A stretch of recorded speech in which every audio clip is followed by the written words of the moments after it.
Goedenavond, welkom op de bijeenkomst van Martin Pall. We zijn heel blij dat hij korte tijd in Nederland een tussenstop kan maken om een aantal steden aan te doen. Een aantal kleine steden, en Amsterdam is een van de grotere. Opvallend is dat veel kleinere steden als Alkmaar, Breda, Zwolle enorm veel meer publiek hebben die dit volgen. In Amsterdam moet het eigenlijk nog een beetje doorkomen, dus we hebben hier toch te maken met een groep pioniers, waarvan wij hopen dat kennis als een olievlek door de stad heen zal gaan, in wind en tegenwind. Professor Martin Pall gaat zijn presentatie geven. So, welcome. Yeah, thank you very much for coming. Let me say I'm going to be using the same slides I used in Brazil a few days ago. I hope that doesn't offend anyone. I've got two sets of slides, and we'll talk about. And the first one is sort of has general things about how electromagnetic fields impact our bodies and the health consequences and the problems with the safety guidelines that are supposed to protect us. And then we'll go on to a second set of slides that's focused specifically on 5G. Now, when you get electronically generated electromagnetic fields, EMFs, those EMFs have special properties that make them very different from almost all the natural EMFs. And that's what's shown here in the last paragraph. Electronically generated EMFs are often generated in what's called a coherent state. That is, they're all basically one electromagnetic field with a specific frequency, a specific direction, so these things all have a direction, a specific phase, and a specific polarity. And because of that, the physics shows that these coherent electromagnetic fields produce vastly stronger forces on the electrically charged groups in our bodies. So they put much stronger forces on these charged groups than do most natural electromagnetic fields. That turns out to be very important because that's basically the way in which these things produce effects. And what we're going to start talking about here are 9 different extensively documented non-thermal effects. And these are effects that don't have anything to do with heating, that occur at levels that are many orders of magnitude below what the safety guidelines tell us we should be concerned about. And they produce then these effects from both microwave and also a variety of other frequencies of EMFs. Okay, and the documentation for almost everything I'm going to say is in this document on the safety guidelines that's in that URL, so it's accessible to you. You can find many of the citations that I'll be referring to in that document. So the 9 effects we're going to talk about. One has to do with lowered fertility, and that is the effect that is most far along in our societies. We are seeing fertility crashing, and I'll talk to you about that in more detail later on. But this affects the structure of the testis, structure of the ovaries. You get lowered sperm count, lowered motility, lowered sperm quality, lower numbers of follicles, those are the eggs, increased spontaneous abortion, lowered levels of each of the 3 types of sex hormones, and lowered libido. So almost everything that impacts human reproduction or animal reproduction is negatively impacted by the EMFs. And as we'll say later, it's male reproduction actually that is the most impacted by this. There are also a whole series of neurological and neuropsychiatric effects, and we'll be talking about those later in more detail as well. But if you look through, I don't know if you can read that in the back. Can you read the small print in the back? Yeah, okay. If you look at those things, what you'll see there is that these are things that almost everybody's complaining about now.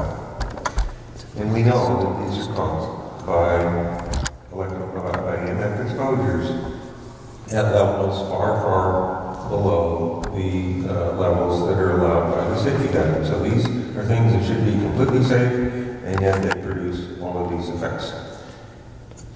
We get cellular DNA damage. We get damage to the DNA in our cells of 3 different types, and those in turn cause mutations that can cause cancer and can cause what are called germline mutations. So when you have germline mutations, what does that do? It produces babies with mutations. That's assuming, of course, that the lowered fertility doesn't go to 0, which I'm going to tell you that's not a good assumption, actually. Apoptosis, programmed cell death. This is something that's important for both the reproductive effects and the neurodegenerative effects. We haven't said anything about the neurodegenerative effects yet, so it's something to look forward to here. You get oxidative stress and free radical damage. Those have roles in essentially all chronic human disease. We have endocrine effects. As best I can determine, every single hormone system in the body is impacted by EMFs at levels far below our safety guidelines. We have excessive intracellular calcium, which, as you will see later, is the underlying cause of almost everything else. We have cancer. There are 38 different reviews, each of them arguing that low-level EMF exposures can cause cancer. It's my opinion the only reason I'm still talking about whether EMFs cause cancer or not is simply because the telecom industry has so much power and can corrupt all kinds of things.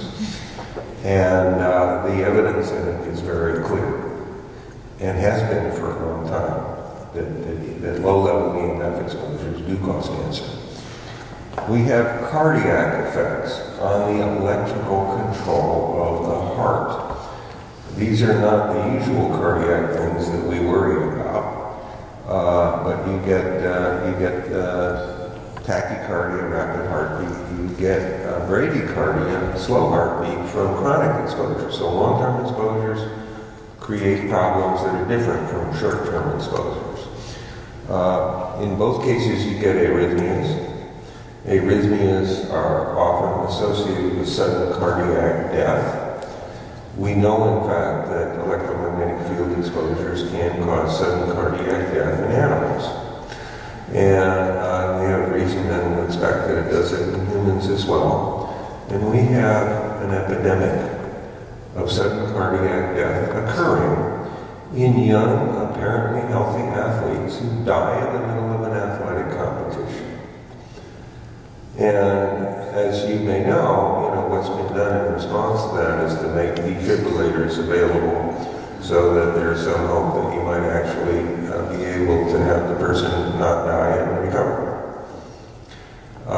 That's all fine and good, but what we're not doing is worrying about what the cause is. And that's something here that's obviously very important. So, we have here in sum total 197 bodies of evidence from these various published review articles. Each of them has many different review articles published. Each demonstrating a particular non-thermal effect that the industry claims cannot possibly occur. And the regulatory agencies say is not occurring. So the evidence is absolutely overwhelming that these things are occurring, and yet we still have people and organizations, more importantly, in denial on all of this stuff. So the science is absolutely clear here, and I want to make that clear to you. so, let's see, okay. So how then do you get these effects? What's the mechanism? And so here I'm going to get into some things that are a little bit esoteric, okay? So, you know, one thing I wanted to mention to you is that we scientists have a little secret we don't talk about very often. And that is we often don't understand everything about the scientific papers that we read. But one thing we get really good at is determining what we do understand and what the importance is of what we do understand. And I'm going to ask you to try to do that here. Some of these things are going to go over your head. That's okay. But you're going to see things here, and I think you will understand them at certain levels, and you will understand the importance of those things. I'm going to ask you to try to do that, okay? So we have 28 studies that I've referred to, and I actually know of a number of others, that have shown that these non-thermal effects, which is including ones that we've talked about and some other ones that we haven't talked about yet, can be blocked or greatly lowered by what are called calcium channel blockers. What are calcium channel blockers? Calcium channel blockers are drugs that are specific for blocking what are called voltage-gated calcium channels. Okay, so, and I abbreviate those VGCCs, as you can see in the second paragraph there, or VJCC here in Netherlands. So, what are those? What are we talking about here?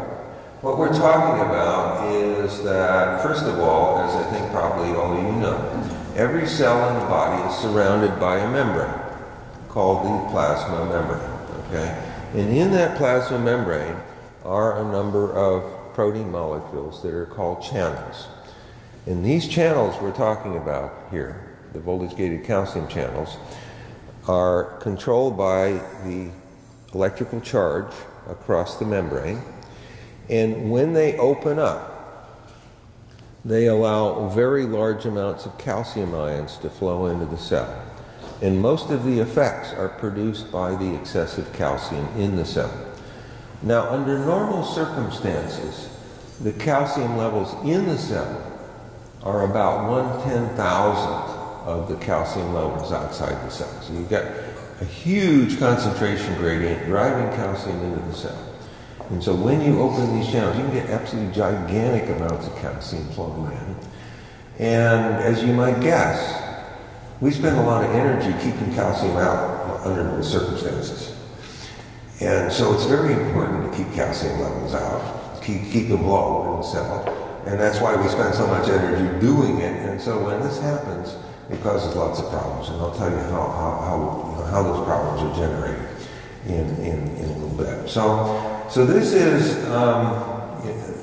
is the main mechanism of action of these very low intensity EMFs. They are very active in doing it for reasons that I'm going to tell you, including the properties of these artificial EMFs that we talked about before. Okay? So what is important here, one thing that's important here, is that a wide variety of frequencies of these all act to activate these channels, to open these channels. And those include the millimeter wave frequencies, which are to be used with 5G and are being used with 5G. Microwave and radio frequency EMFs. Intermediate frequencies, so we're talking about frequencies going down, down, down. Intermediate frequencies, extremely low frequencies, such as 50 hertz and 60 hertz from our power wiring. And even static electrical fields and static magnetic fields, they all can activate these channels. So this is really surprising and very important, and that you have one target, one main target of these different EMFs. And so this is my own work. It's not things that I did experimentally, but what I found was that there was evidence in the literature showing that these things were occurring. And that evidence then is very important. Okay, there we go. So this mechanism has been confirmed in 3 different ways, and I'm not going to try to explain them to you. So there are a variety of other kinds of evidence that shows that this is going on. The other thing which is important here, and I think is that there are other voltage-gated ion channels that are also activated by EMFs, by the same set of EMFs. And they include sodium channels and potassium channels and chloride channels. So these are all regulated by the charge across the plasma membrane. And they all have a structure that regulates the opening of the channel. And that's called the voltage sensor. And what I'm going to tell you is the voltage sensor is the direct target of the EMFs. And I'm also going to tell you why. Okay? So, and in plants, it turns out, there are also some channels called TPC channels, which have a very similar voltage sensor, and they are also activated by EMFs. And they also act to produce excessive calcium in the cell. Intracellular calcium is written Ca2 plus I. That's what it means. It means the calcium in the cell. Okay? Okay, so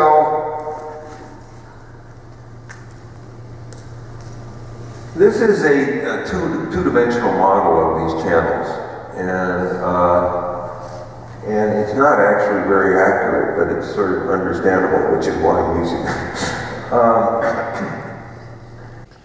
What you can see here is there are 4 different domains that are very, very similar in structure. So if you look at Roman numeral 1 on the left, Roman numeral 2, Roman numeral 3, Roman numeral 4, you look at those structures and say, hey, that looks very similar from one to another, right? Okay. And what you'll see there is a bunch of cylinders. Those are alpha helices, which is a structure in the protein that kind of goes around, and the whole thing kind of forms a cylinder type structure. If you look at the 4th helix from the left in each of them, it's colored orange. It's not really it doesn't really have any different color than anything else. It's colored orange to tell you that it's different.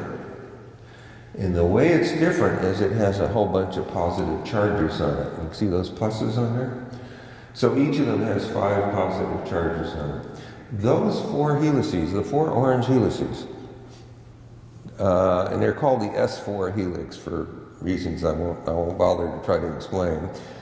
Each of those S4 helices together now, those are the voltage sensor. They're the things that detect electrical changes across the plasma membrane, and they are the things that the EMFs act on to open the channel. And the reason that there are 2 reasons why the EMFs have such strong forces on those helices, on those S4 helices. Those helices are actually tilted within the membrane. They're not sitting up like that. They're actually like that. And because of that, they're actually within the fatty part of the membrane.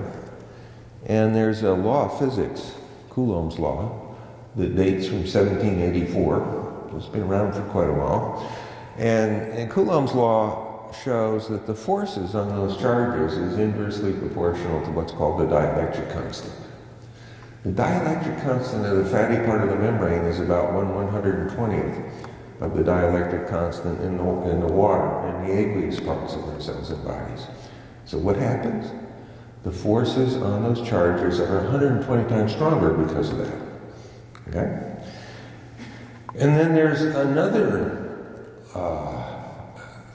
important part of the physics here, and that is that the plasma membrane has a very, very high electrical resistance.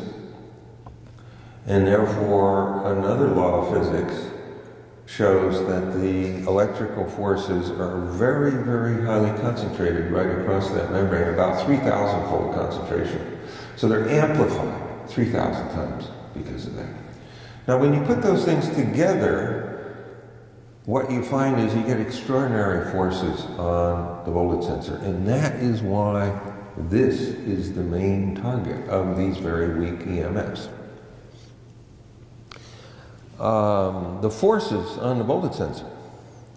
Comparing the forces on the voltage sensor with singly electrically charged groups in the aqueous parts, that is the water in our bodies, the forces on the voltage sensor are about 20 times, that's because they're 20 chargers, times 120, that's the dielectric constant, times 3,000. Approximately, and this is not a precise calculation, I want to emphasize that, it's approximately 7.2 million times stronger than the forces on singly electrically charged groups. Okay? So this is extraordinary. And so the industry's been claiming for ages that these forces are too weak to do anything. This is the reason why they're wrong, and this is the reason why these are the main targets of the EMFs, because this voltage sensor has such strong forces and therefore can be activated by these EMFs, including very, very weak EMFs. Okay? And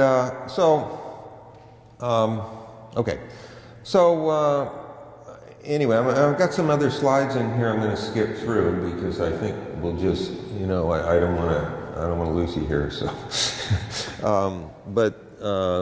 so there's a number of other slides that actually explains in much more detail how the whole system works, and I'm going to skip those. And I just want to say that this mechanism has been very highly, has been very widely accepted in the scientific literature. So the first paper that I published on this has now been cited 246 times according to the Google Scholar database. Okay, and that is a gigantic number, and let me just say, in science, science usually is very, very slow in adopting new scientific paradigms. This one's been very, very rapid. And so that's very heartening for me, obviously. I've given so far 58 invited professional talks on this topic in 14 countries. These are professional talks invited. So these are, again, shows very wide interest and acceptance in the scientific community. And I just want to say, recently I talked at the Department of Engineering and Applied Science and also at the World Congress on Physics. And so the physicists and the engineers are starting to come around. They've been slow, but they are starting to come around. I think that's very important. Okay. So how do we get effects? I showed you those 9 different effects. I'm going to show you some more later on. How do we get them? Let's see, maybe I'll, yeah. I think I'm going to walk over here. I should have brought my pointer. So what we have here, we have microwave and lower frequency EMFs activating the VGCCs, giving excessive intracellular calcium. Again, that's the Ca2 plus I. And you get then a lot of calcium signaling. So calcium signaling is very, very important in the cells of our bodies, in the cells of, in animal cells, and in fact it's even more important in plant cells, it turns out. And so calcium signaling is extremely important. You get way too much of it under conditions where you shouldn't have it. You can get pathophysiological, that is, damaging effects. And so that's one important way in which you get these. You also have increases in nitric oxide and superoxide, which react with each other very rapidly to form peroxynitrite. Peroxynitrite is a potent oxidant. It's not a free radical, but it breaks down to form highly reactive free radicals. And these in turn attack things like the DNA, proteins, lipids in cells, causes all kinds of damage. And together they produce oxidative stress, and they activate something called NF-kappa B, which produces a big inflammatory response. So you get lots and lots of inflammation. You get lots of damage from these things. You also get mitochondrial dysfunction. So the mitochondria are the things that produce energy in the cell. They're damaged. And so they also contribute to the pathophysiological effects. So all this stuff then, as I said before, creates lots and lots of havoc, okay? And that's how all of the 9 things that we talked about before are produced. I don't really have time to go through all that stuff, but those things are obviously very important. Now, I want to say one other thing about this, and that is there is another pathway. Actually, there are 2 other pathways. One of them I'm not going to talk about. But this other pathway, this nitric oxide signaling pathway going across here, activates something called NERV2, and I'll talk a little bit about that later on, and produces therapeutic effects. You can get therapeutic effects from EMF exposure when they are at a low level, producing low level increases in calcium, and you can get those effects via that pathway, okay? And so that's important, obviously, because under some conditions, these things can actually help us. But it has to be very specific conditions, and it usually involves things like focusing the EMFs on a particular part of the body that needs some help. So, for example, you can stimulate bone growth with this therapeutic pathway. And that's done sometimes. And for instance, somebody has a fracture that's not healing properly. These are used in medical care, okay? Now what's strange about this is the following. The industry doesn't recognize this. I talked about this in my first paper on EMFs. In my second paper that I published was entirely about the therapeutic effects. The industry doesn't recognize this. Why? Because they have this total fiction that all there are is heating effects. You can't get anything else. That's the world they live in. That's not the world we live in. Okay, so that's one thing I think that's important. Another thing that's important is the following. That pathway, the therapeutic pathway and the peroxynitrite free radical inflammation pathway have essentially opposite effects in the body, and each of them inhibits the other. So if one of them is turned on strongly, it tends to prevent the other one from getting turned on strongly, and vice versa. Okay? And because of that, you do get essentially opposite responses to EMFs under certain conditions, under different conditions. So for example, you can get both hypertension, high blood pressure, that comes off of this one. You can get hypotension, low blood pressure, coming off of that one. And so, and when the industry people look at that, they say, oh, it's inconsistent. We don't pay any attention to that. It's not inconsistent because they occur under different circumstances. So you cannot ignore either one of them. They're both important findings. Okay. So, okay, now what I'm going to talk about next are the safety guidelines, the things that are supposed to protect us from this. And so there's an organization which goes by the acronym ICNIRP, which stands for the International Commission on Non-Ionizing Radiation Protection. So this is the thing that's supposed to protect us from non-ionizing radiation, such as the various EMFs that we've just been talking about. And these are the 1998 ICNIRP safety guidelines. Now, ICNIRP was an organization that was set up by the industry to suggest how we should be protected. I think what you're going to see is that what the safety guidelines do is they protect the industry, they don't protect us. And so let's look at them. So let me just say that these 1998 ICNIRP safety guidelines are identical to the EU safety guidelines, the 2013 UK, the Australian ones. They're very similar but not identical to the US FCC and the Canadian ones. And so all of these have the same basic properties, and so when one of them is deeply flawed, they're all deeply flawed. And so let me talk about a few things about them which I think are important here. So the first thing is, if you look at the general public exposure safety guidelines. When you get whole body exposure, you have a low allowable level, or at least a lower one. And then when you have partial body exposures, the allowable exposures are 25 or 50 times higher. Now, what I've shown you is that these things work at the level of individual cells. They work by activating VGCCs in individual cells in our bodies. Those cells don't care whether you've got whole body exposure or partial body exposure. So it really makes no sense to have these huge differences in allowable levels, but that's what we have in these safety guidelines. Another thing that is disturbing is that the occupational exposure studies are allowable levels are 5 times higher. And yet, it's not clear that people who are in occupations that are heavily exposed have any better way of protecting themselves than we do. And let me say, some of those occupations are very important.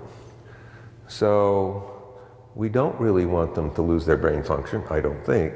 We don't want airline pilots to lose their brain function. We don't want police to lose their brain functions. We don't want air traffic controllers to lose their brain function.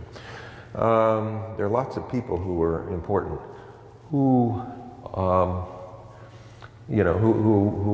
get high-level occupational exposures. So that's a big issue. Okay, now there are several other things about this that I want to point out. These are all based on average exposures over 6 minutes. If you look here, 6 minutes, 6 minutes, 6 minutes. And so the question is, why is it that we're averaging exposures over 6 minutes, and does that make any sense? That we just look at average levels over 6 minutes, but these are all based on either that. Some of them actually are based on averaging things over 30 minutes, which is even worse. But that's a question I think that you need to consider. The other thing is the allowable levels are based on specific absorption rates, or SAR. When you look over here, you see SAR, SAR, SAR. That is a specific absorption rate of the EMF. That is a measure of how much heating you get in the body from that EMF. And so these things are designed to protect us from heating effects, thermal effects.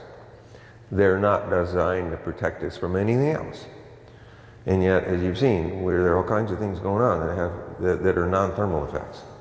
So this is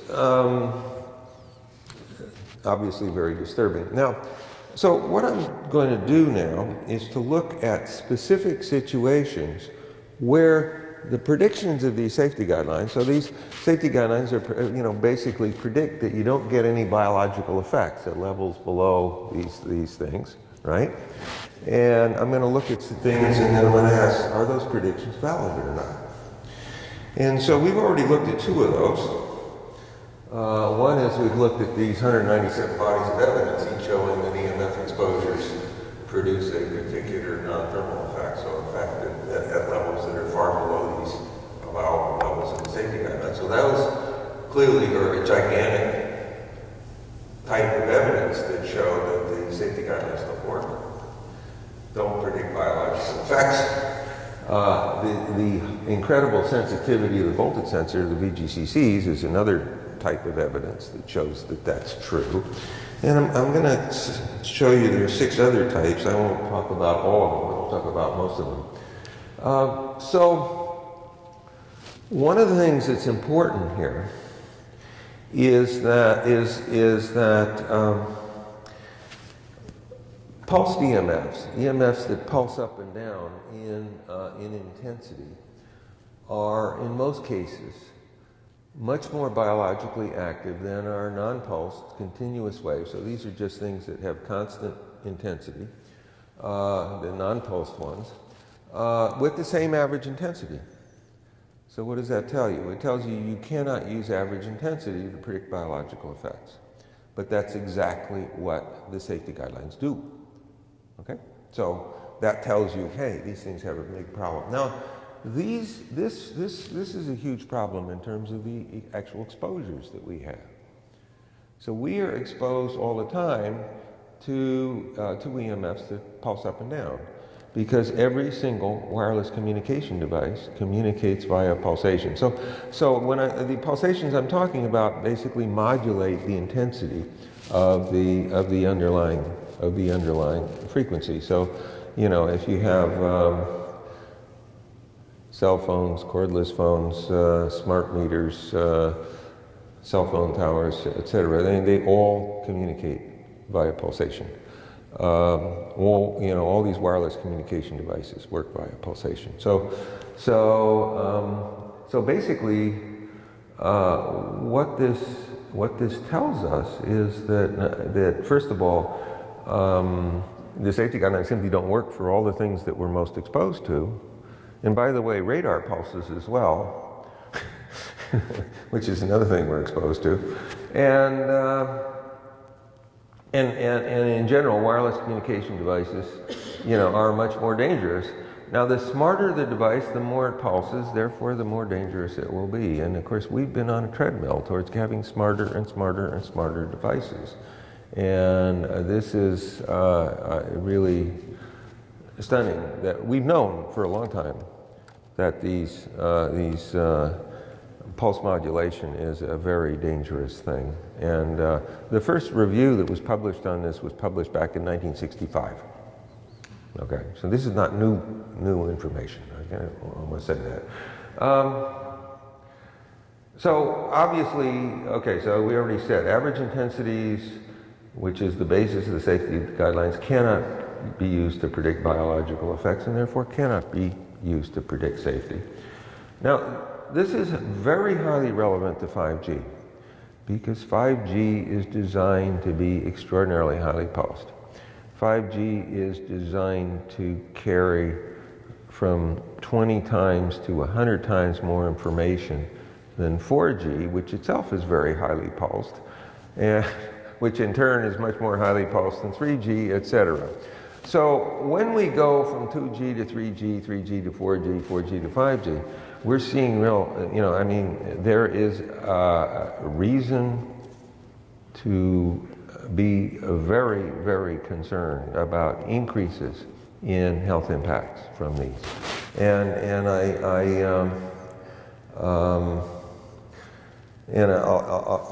I'll be talking later about some evidence specifically about what we know about 5G, or at least what we think we know about 5G. So anyway, the safety guidelines do not consider pulsation. The industry does not consider pulsation. The regulatory agencies do not consider pulsation, even though we've known for a long time that these are very important. Okay, let's talk about. Okay, now, so those pulses are modulating pulses. They modulate an underlying frequency. Here we've got some other pulses. These are pure pulses. They just things go up and come back down. These have been called nanosecond pulses, and they're defined as things between 1 nanosecond and 1 microsecond in length. So they're quick, but they have a range of lengths. And so we have many, many, many studies that show that these nanosecond pulses produce effects.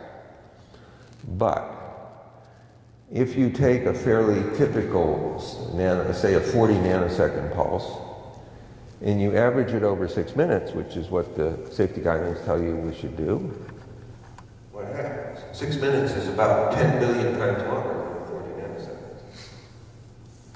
So what happens is the average intensity drops by a factor of 10 billion, 10 to the 10th. And what happens? Well, then the safety guidelines tell you you cannot possibly get effects, but in fact we know we get effects all the time from these things. So again, the safety guidelines fail, and they fail massively. And I've likened the logic here to what would happen if we went to the regulatory authorities and we said, hey, I'm afraid I'm going to be shot by a high-powered rifle bullet traveling over 700 meters per second. And that rifle bullet, if you calculate it, takes about 50 microseconds to tear your body apart. So, it doesn't, you know, it takes a little while, you know. And you go to the regulatory agency and they say, oh, I'm afraid of this. And they say, don't worry. If you just average the bullet's force over 10 billion times longer, which is about 75 days, the force on your body is so weak it can't do anything. This is the kind of logic the regulatory authorities are doing all over the world. And it's obviously, this is insane. I mean, this is crazy, right? That's where we are. Okay, now,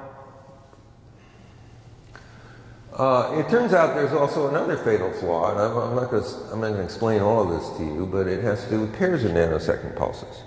If you have pairs of nanosecond pulses that occur within a few microseconds of each other, and if the two nanosecond pulses have the same polarity, you get super additive effects. You get much higher effects than you predict from just the individual ones, just adding them together.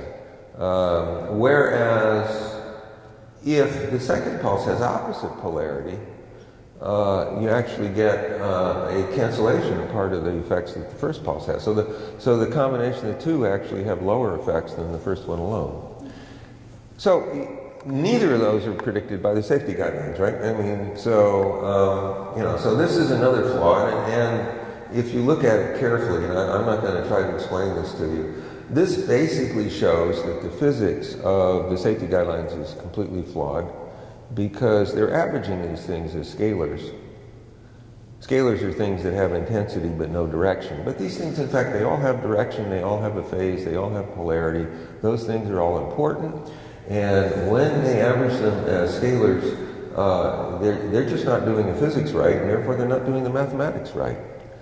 So this is another flaw in the safety guidelines. It's just, it's ridiculous how flawed it is. Anyway, okay, I'm just going to talk about one other thing here, and that is, this is something I think that's very important.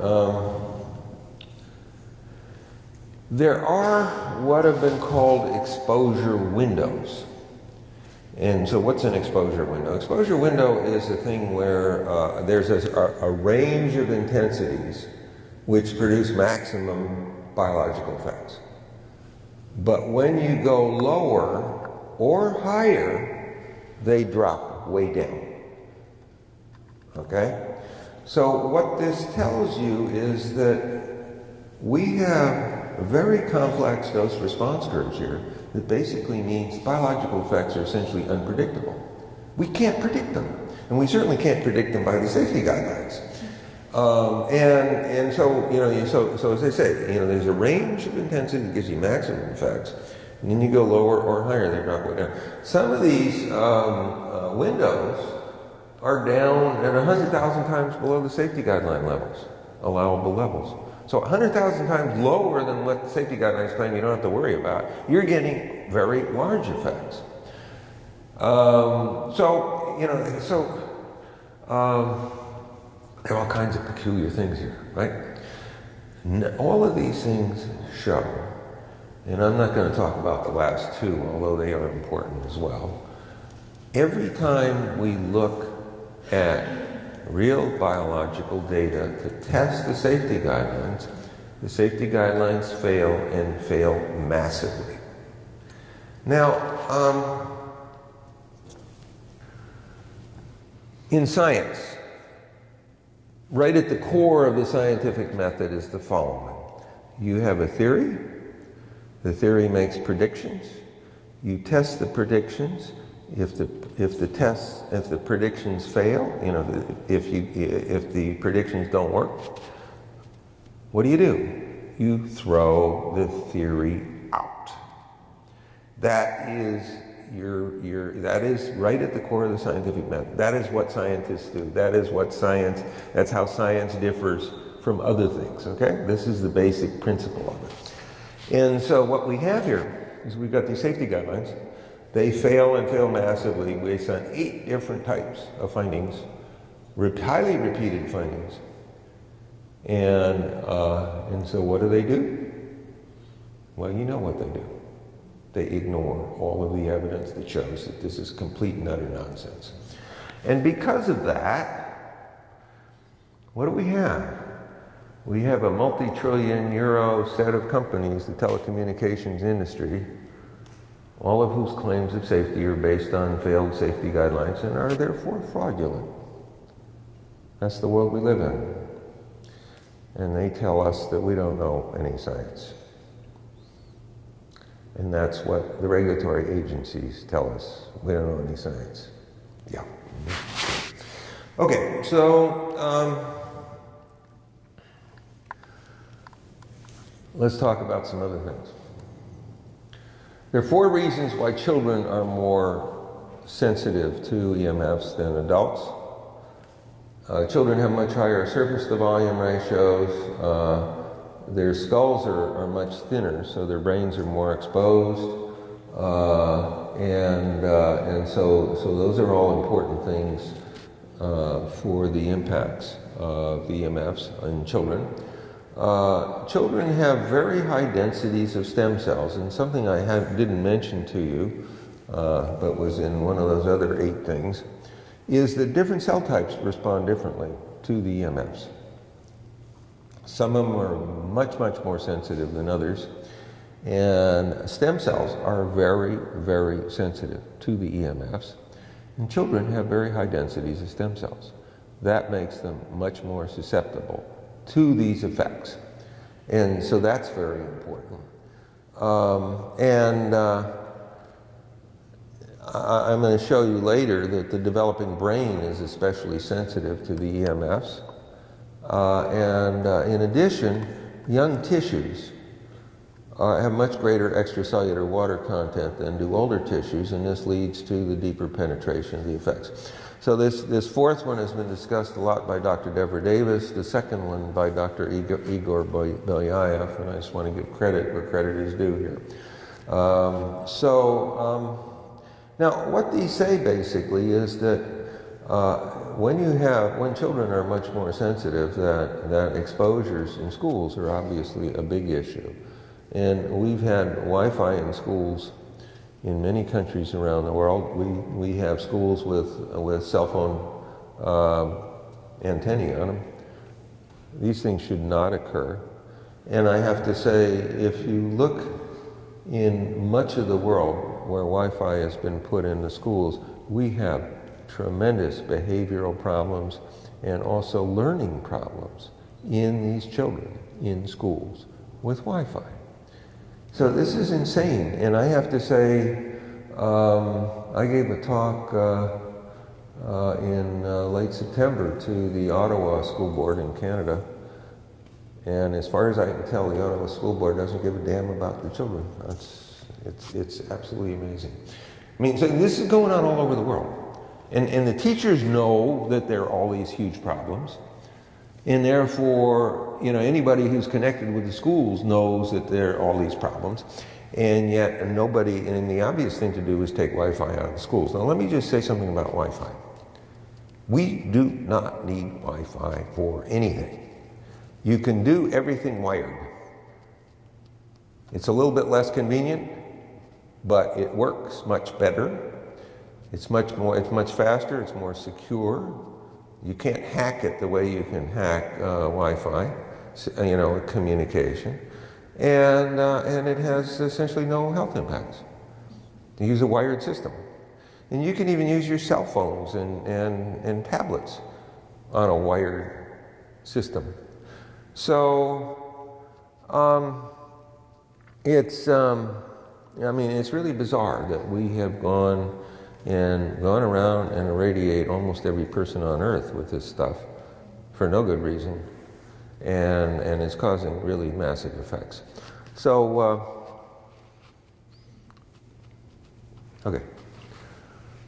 There are 4 other biological effects I wanted to mention to you, and I have to say the evidence for these is less than the overwhelming evidence that I talked about for the 9 other things. But nevertheless, there's substantial evidence. And I'll talk a little bit about 2 of these later on. One of them has to do with very early onset Alzheimer's and other dementias. So we're getting we're getting people developing Alzheimer's disease at age 30, something that's absolutely stunning. I mean, so the age of onset of Alzheimer's has been dropping. And I'll show you some evidence later that this has something to do with EMF exposures. We also have ADHD and autism, where we think that it's the late prenatal and early postnatal exposures that are key here. And so that's another thing. And so I'll talk about that, and I also talk about how chemicals also have roles in terms of causing autism as well. And then we have electromagnetic hypersensitivity. And let me just say, and I think I'll mention this later, in Stuttgart, where a whole large number of physicians have been protesting the rollout of 5G there, they're finding that there's a big increase in electromagnetic hypersensitivity in Stuttgart. That's not surprising. It shouldn't be surprising because there's evidence, for instance, that smart meter radiation increases electromagnetic hypersensitivity, EHS, and that the occupational exposure studies, exposures that were studied back in the 1970s and 1980s do the same. So we have reason to think that EMFs in fact do this. And anyway, so there you are. Okay, let's now. There are a number of these EMF-caused effects that appear to develop cumulatively. That is, they tend to become more and more severe as with longer times of exposure to the same kind of EMF. Okay, so I'm not talking about increasing the EMF, just the same kind of EMF, just more days, more weeks, more months, more years of exposure. You get cumulative effects over time, and in those cases, the effects as they become more severe appear to be irreversible. And when I'm defining irreversible in terms of two things. One is if you take the person or the animal out of the EMFs, things do not go back to normal. And secondly, that conventional medicine doesn't know how to reverse these effects. Now, that doesn't mean that it's inconceivable that there might be some way of reversing them. But in a practical sense, that's probably a reasonable definition. So we see this with much of the reproductive effects, and I'll talk to you about that later. We see these in the neurological, neuropsychiatric effects, where these effects become more severe. That was shown in the occupational exposure studies from the 1970s and 1980s, at a time when we had almost no other exposure, so you could actually study them well. Now you can't do that anymore because we have so many exposures. And also in animals, when you study what happens to the structure of the brains in animals, you see that the brain becomes more and more, the structure of the brain becomes more and more disrupted over time. And so you see cumulative effects on the structure of the brain. And there are also cardiac effects, which are cumulative, and I mentioned that before. You get bradycardia with long-term exposures, but you get tachycardia with short-term exposures. Some, but not all, of the hormonal effects are cumulative.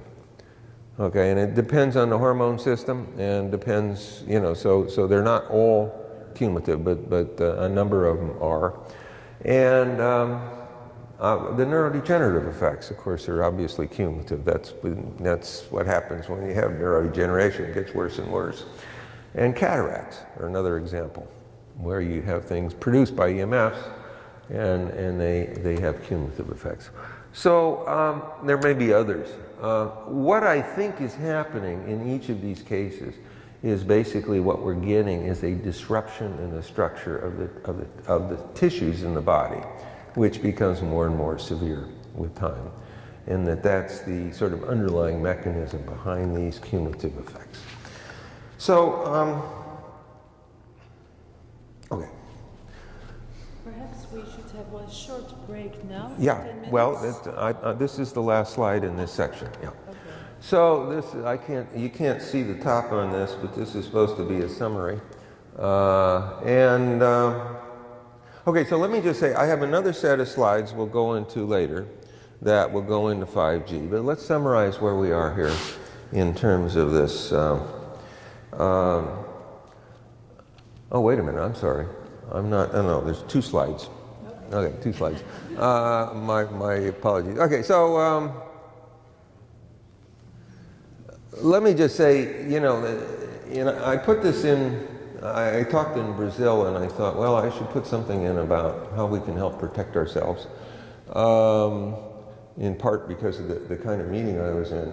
And let me say, first of all, I'm a PhD, not an MD. Nothing I say should be viewed as medical advice. Secondly, obviously the best thing to do is to avoid exposures. And the basic problem that we face is that the industry and the regulatory authorities and other governmental agencies are making it harder and harder and harder for us to do that. But there are some approaches that, and there are ways of shielding ourselves from these things, and we can talk about that in the question session if you'd like.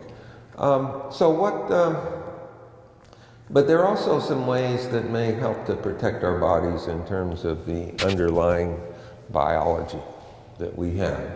And so I wanted to suggest, so NRF2 was something I talked about before in the connection with the therapeutic effects of the EMS. There are many, many, many other things that raise NRF2. And in fact, I published a paper on this. You can find it by just putting NRF2 and my name into the PubMed database. You'll find it and you can download it full text at no cost. And what you'll see is that NRF2 does a lot of important things. It produces, so what is NRF2? NRF2 is a transcription factor. It's a protein that regulates many, many genes in the human genome. And it produces many different enzymatic antioxidant effects, okay? So it helps protect us from various kinds of free radicals and other oxidants.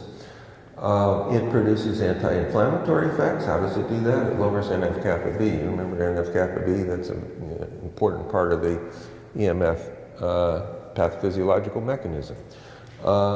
It improves mitochondrial function. It helps detoxify the body from carbon-containing toxicants and toxic metals. So if you've got some chemicals that are acting along with the EMFs, that can help you. And it lowers other downstream effects of excessive intracellular calcium. So all of that can be useful. And so I think this, in fact, is useful in helping protect us. I don't think this is a magic bullet, but I think it can be quite useful. It turns out there are many, many different health-promoting factors that raise NRF2. I've listed a few of them down here, but there are many, many others, and some of those are discussed in my in the paper I published. I think that magnesium, selenium, and zinc supplements can be useful. All 3 of those minerals can be useful in protecting us. It may also be useful to raise another regulatory system called AMPK, and I don't think I have time to talk about that, but AMPK is particularly important in terms of improving mitochondrial function, improving energy metabolism. So anyway, so these are some ways in which we may be able to protect ourselves. So in summary then, we're going to take a break then. We have coherent electronically generated EMFs that are produced at specific frequencies, having a specific direction, phase, and polarity, and these produce very strong electrical forces on electrically charged groups. And the VGCC voltage sensor and other similar channels are extraordinarily sensitive to these forces. That's why they are the main target of these EMFs, and a wide variety of frequencies I mentioned before. You get VGCC activation, and you get excessive calcium signaling, You get the peroxynitrite pathway, and those things then can produce 9 established health impacts, and probably several others as well. 8 different types of studies show that the ICNIRP and other safety guidelines do not predict biological effects and do not therefore predict safety. We therefore have a multi-trillion-dollar set of companies, telecommunications industry, where each of their assurances of safety based on these safety guidelines are simply fraudulent. Both modulating pulses and pure nanosecond pulses produce higher VGCC activation. I didn't mention that, but it's true. Smarter devices are more highly pulsed and therefore are much more dangerous. And many of these effects are already far along in our societies, but we have every expectation that 5G, because of its extraordinary pulsations, will make things vastly, vastly worse. And that's going to be the topic of my next talk. So we'll take a, should we take a 5-minute break here? Is that, 10-minute break? 10-minute break? Yeah, okay. Possibility to ask questions in between, Professor Martin? Sure, I'll stay here and answer questions. Yeah, that's fine. Yeah. Ask them. Well, people can come up too if they want. I don't know. Okay, well, they're not going to get much of a break if we do questions. You want to do questions now? I'm sorry.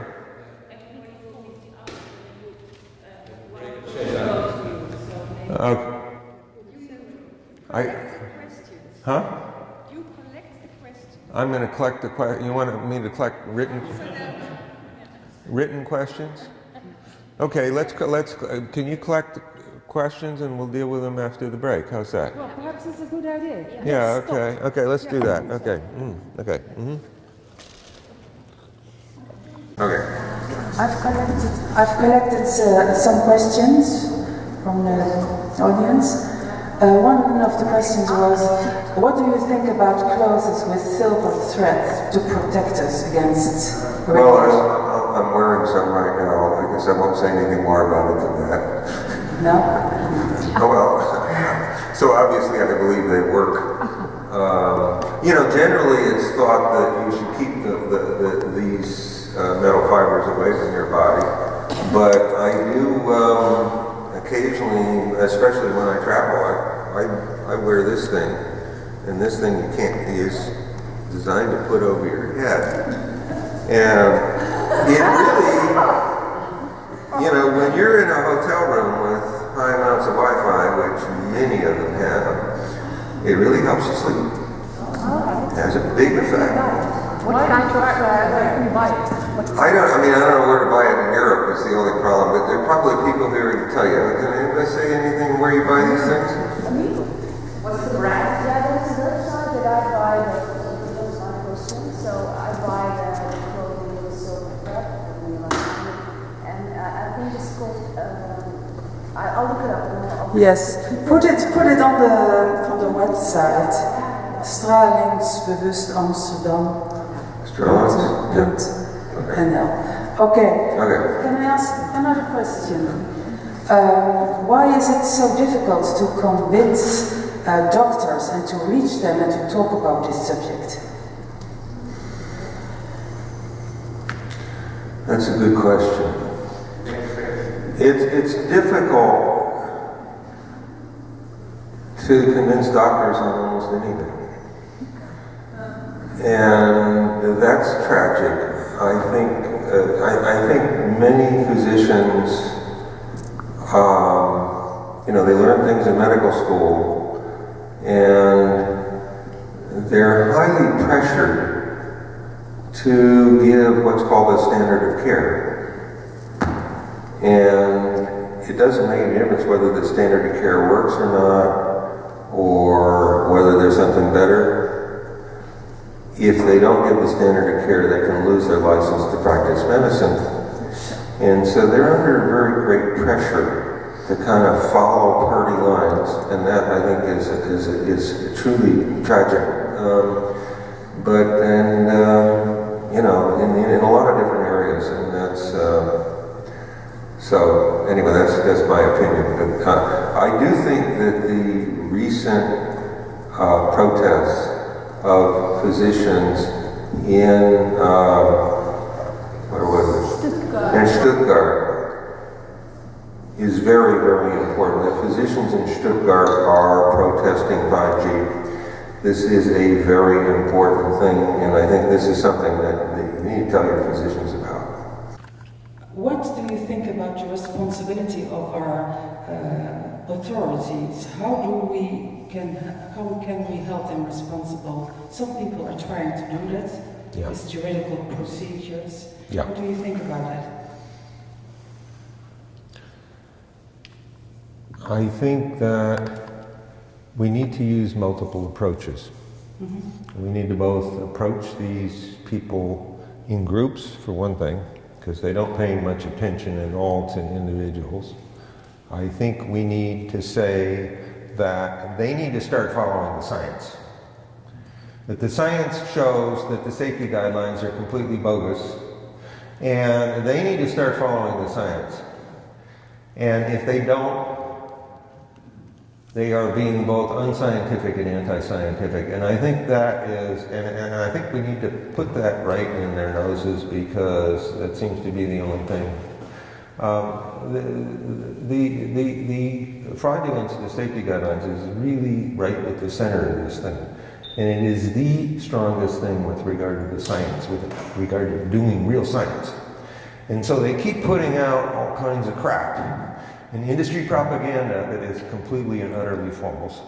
And they have to be called on it. And I think, you know, we need legal action, we need political action, and one other thing that we need to do is we need to demand our rights under the Nuremberg Code, not to be experimented upon without informed consent and with our giving informed consent. The Nuremberg Code guarantees us the ability to drop out of any trial at any time for any reason. And none of all of this stuff we're being completely and utterly prevented from doing here. So, you know, it's outrageous what's going on. I mean, it's just insane what's going on. Yeah. Okay. Can I ask final question? Yeah. Are there researches about long-term cumulative effects of very low level of radiations? Long-term, oh, yeah. cumulative? Yeah. In fact, the best studies on that were the old occupational exposure studies that were done back in the 1970s and 1980s. They're the best studies still to this day. And they're studies that are impossible to do now because we've got so damn many exposures all over the place. These were reviewed by Professor Emeritus Carl Hecht in a document that's available on the internet. And I mean, he wrote this as a 90-year-old guy.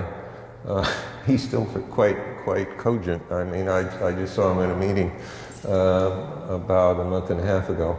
And it's kind of amazing. Anyway, so he reviewed all this literature. It's just very, very useful.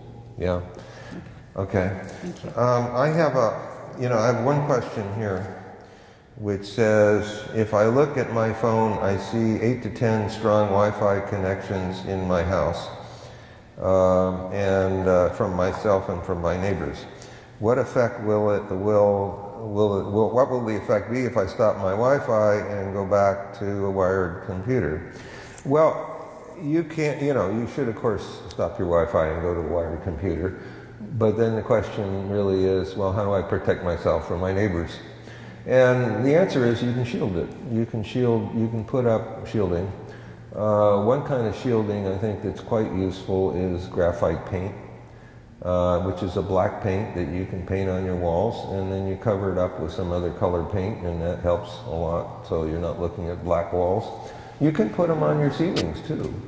And of course, if you're in an apartment complex and you want to put them on your floors, that makes it a little bit more difficult, but you can put graphite paint on something and cover it up with a carpet or a rug, so you don't have to look at it. So there are ways of dealing with this. The hard thing has to do with windows. There are plastic shielding you can get for windows that are, they need some expertise to put them on, but you can use those. you can get things like Swiss shield fabric, which you can make curtains out of. And so those things can be useful for shielding. So there are ways to protect yourself from these things. It takes some work. Let me just say one other thing about this, and that has to do with something else, another type of exposure that we haven't talked about. We have a lot of what is called dirty electricity in our power lines. So, you know, our power lines are supposed to be, in Europe, of course, you use 50 hertz. It's supposed to be a nice 50 hertz sine wave. So it's supposed to go up nice, up and down 50 times a second, and it should be a nice, smooth sine wave. If you actually look at what your power looks like, it doesn't look anything like that anymore. We have all kinds of, I mean, it looks like, you know, like that. And that's because we have many, many electronic devices that generate lots of what are called harmonics, that, you know, different higher frequencies. And that's mostly because we have so many things that are digital. And every time you go from one level to another in a digital thing, you create these kinds of harmonics. And the more power it has when it goes from this to that, the bigger the harmonics are. And they go out into the lines, in electric lines, and you get them coming into your house from outside. So even if your house, even if you don't have any of these devices in your house, and almost all of us do, then you're still going to get things coming in from outside. That can be a problem. And there are ways of filtering that stuff out. I'm not going to spend the time to talk about it, but there are ways of doing that. The other thing I'd say is that sometimes our grounds are very noisy. The actual ground that we use to ground our devices, or, you know, you know, when you plug something in and it's got a ground connection. There's a lot of stuff on the grounds. I found in my house that the grounds were really very messy, and I ended up just putting in a copper cladded, you know, 8-foot, you know, a metal thing into the ground, and using that for my ground. And you can do that if you're in a single-family house. It's really hard to do that if you're up on the, you know, 6th floor of an apartment building, or the 50th floor of an apartment building. So, you know, it depends on your situation. And of course, when you're in an apartment building, you're getting stuff coming through the walls, through the ceilings, and through the floors, and through the windows. And you got all of those things happening. And so anyway, so okay. Well, okay. Question? Yeah. Yeah. No. It's, you know, I talked about the coherence of these EMFs, okay? And when you get these EMFs, and they hit something like graphite paint, what do you have? You have all these little fibers that bounce them off in all kinds of different directions. So it loses its coherence. And that's very important because it really, you know, it almost disappears as a consequence of that. And the same thing goes for all these little metal fibers in these, you know, in people's clothes and things. It's the same kind of thing. It really destroys the coherence of it, and that then greatly lowers the effects. So so that works actually quite well, and I think it's very important. You know, it's working on the electrical parts of the EMFs, and when it does that, it sort of breaks them up, and they go in all kinds of places. So anyway, yeah. Okay. Other question? Yeah. Okay. Well, why don't we need to get started on 5G, and so the real concern here has to do with the pulsations of 5G, but there are also other concerns, and one of them is the very high antenna densification that's involved here. So, you know, the whole idea, the problem with 5G is that it doesn't penetrate well, And therefore, the 5G antennae are designed to be actually very powerful, even though they call them small cells.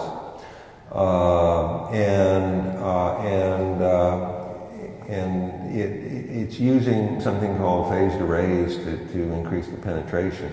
This is a technology that was developed for radar, and that in turn also increases the pulsations on our bodies. And but the critical thing is that there are huge numbers of antennae in close proximity to every home, business, school, church, whatever, a hospital. I mean, and these things are things that really have potentially, and I think we're seeing this actually in places like Switzerland and Stuttgart, real major impacts on our health. And so those are issues. So what I'm going to do here is so this is a kind of a list of some of the concerns here, and so we have this extraordinary level of pulsations that 5G has, and completely ignored by the industry, regulatory agencies, etc.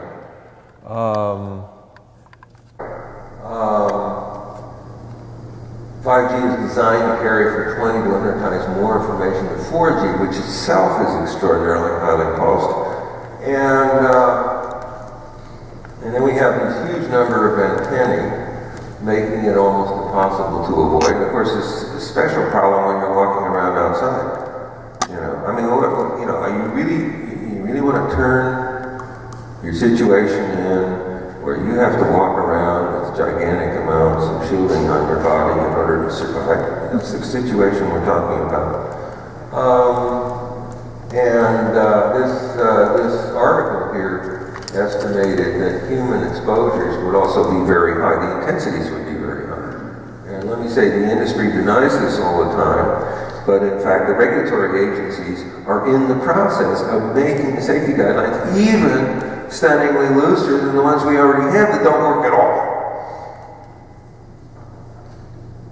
And so, obviously, they need to use higher intensities in order for 5G system to work. Anyway, that's what that article argues, is that we're going to have exposures 30 times higher. To get 30 times higher and you got pulsations that's 20 to 100 times higher than 4G, which itself is already quite dangerous.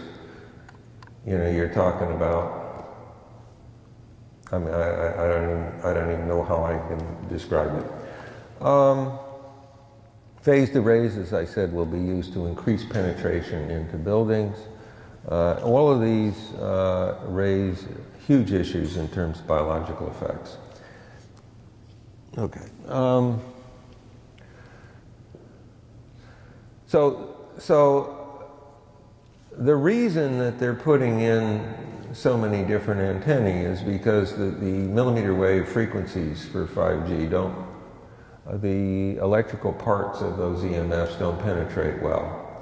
And so the idea is, well, you got to have them really close and really high powered and really zapping us. I mean, now the industry predicts, because of this absorption, that you will only have effects in the outer 1 millimeter, or perhaps even less than 1 millimeter of the body. That's what they predict. Okay? We know, in fact, that prediction is false. And the reason we know that is because there have been a number of studies done with millimeter waves. These were done quite a long time ago. So these are not highly pulsed. These are non-pulsed millimeter waves, where it's been shown that you get biological effects much, much deeper in the body than 1 millimeter. You get effects on the human brain. You get effects both on the EEGs, the electrical activity of the human brain. You also get behavioral effects on the human brain. We'll talk about some of those. From millimeter waves, so we're not talking about the highly pulsed 5G, we're just talking about that frequency. And there are also effects on internal organs in animals that the industry claims cannot possibly affect it, including the heart, including the bone marrow, and all kinds of other internal organs. So the industry claim was just wrong. We know it's wrong empirically. But that raises the question, how does this happen? How do we get these effects deep in the body? And I think the explanation is what's shown in this lower part of the thing. These EMFs have both electrical and magnetic components. The electrical parts are relatively easily absorbed. The magnetic parts are very highly penetrating. So they go right through us. Okay, but you say, well, okay, but it's the electrical parts that are important for activating the VGC voltage sensor, right? Yeah. So how can it do it? And I think the answer is the following. The magnetic parts, when they go through our bodies, put forces on dissolved ions. Ions dissolve in the water in our bodies. And when they put forces on them, what do? They move them. And when they move them, what happens is you regenerate the electrical parts because of the movement of those electric charges deep in the body. And so, and because of the stunning sensitivity of the voltage sensor to these coherent EMFs, you get effects even though you have extraordinarily low intensities. So that's the basic problem we have, and we know we do get effects. And let me just say, this is also true with microwaves. You get effects much more deeply than the industry claims is possible there. So microwaves go in, you know, they estimate probably about 2 centimeters or so. But Professor Hessig and his colleagues in Switzerland showed that when you have pregnant cattle grazing near a cell phone tower, you get very high numbers of newborn calves with cataracts. So there you have the fetus buried very deeply in the mother's body, and lo and behold, you're getting effects very deeply. And of course, you know, so these things can affect, can produce effects through the effects of these ions in the water, in the aqueous parts. And I think the effects may be particularly strong when you've got large amounts of extracellular water. We have large amounts of extracellular water in a lot of places. In the amniotic fluid around the fetus, that's one thing. In the eye, where you have the aqueous and vitreous humors.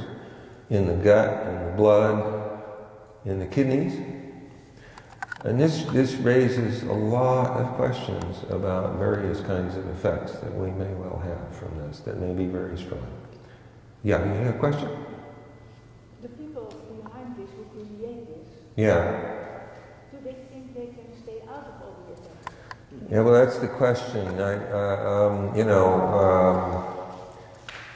They're going to be affected. Their children are going to be affected. I don't know whether they think they can stay out of this. I think, let me just say, one of my deepest concerns, and I'll express it later as well, is that as our brain function goes to hell, and it is already going to hell, we will go into utter chaos. We will go into utter chaos because everything is dependent on our collective brain function. And we're already seeing substantial effects on our brain function, and it's going to get worse and worse and worse. And these are cumulative effects. And as I'll show you already, we're seeing effects on that from 5G.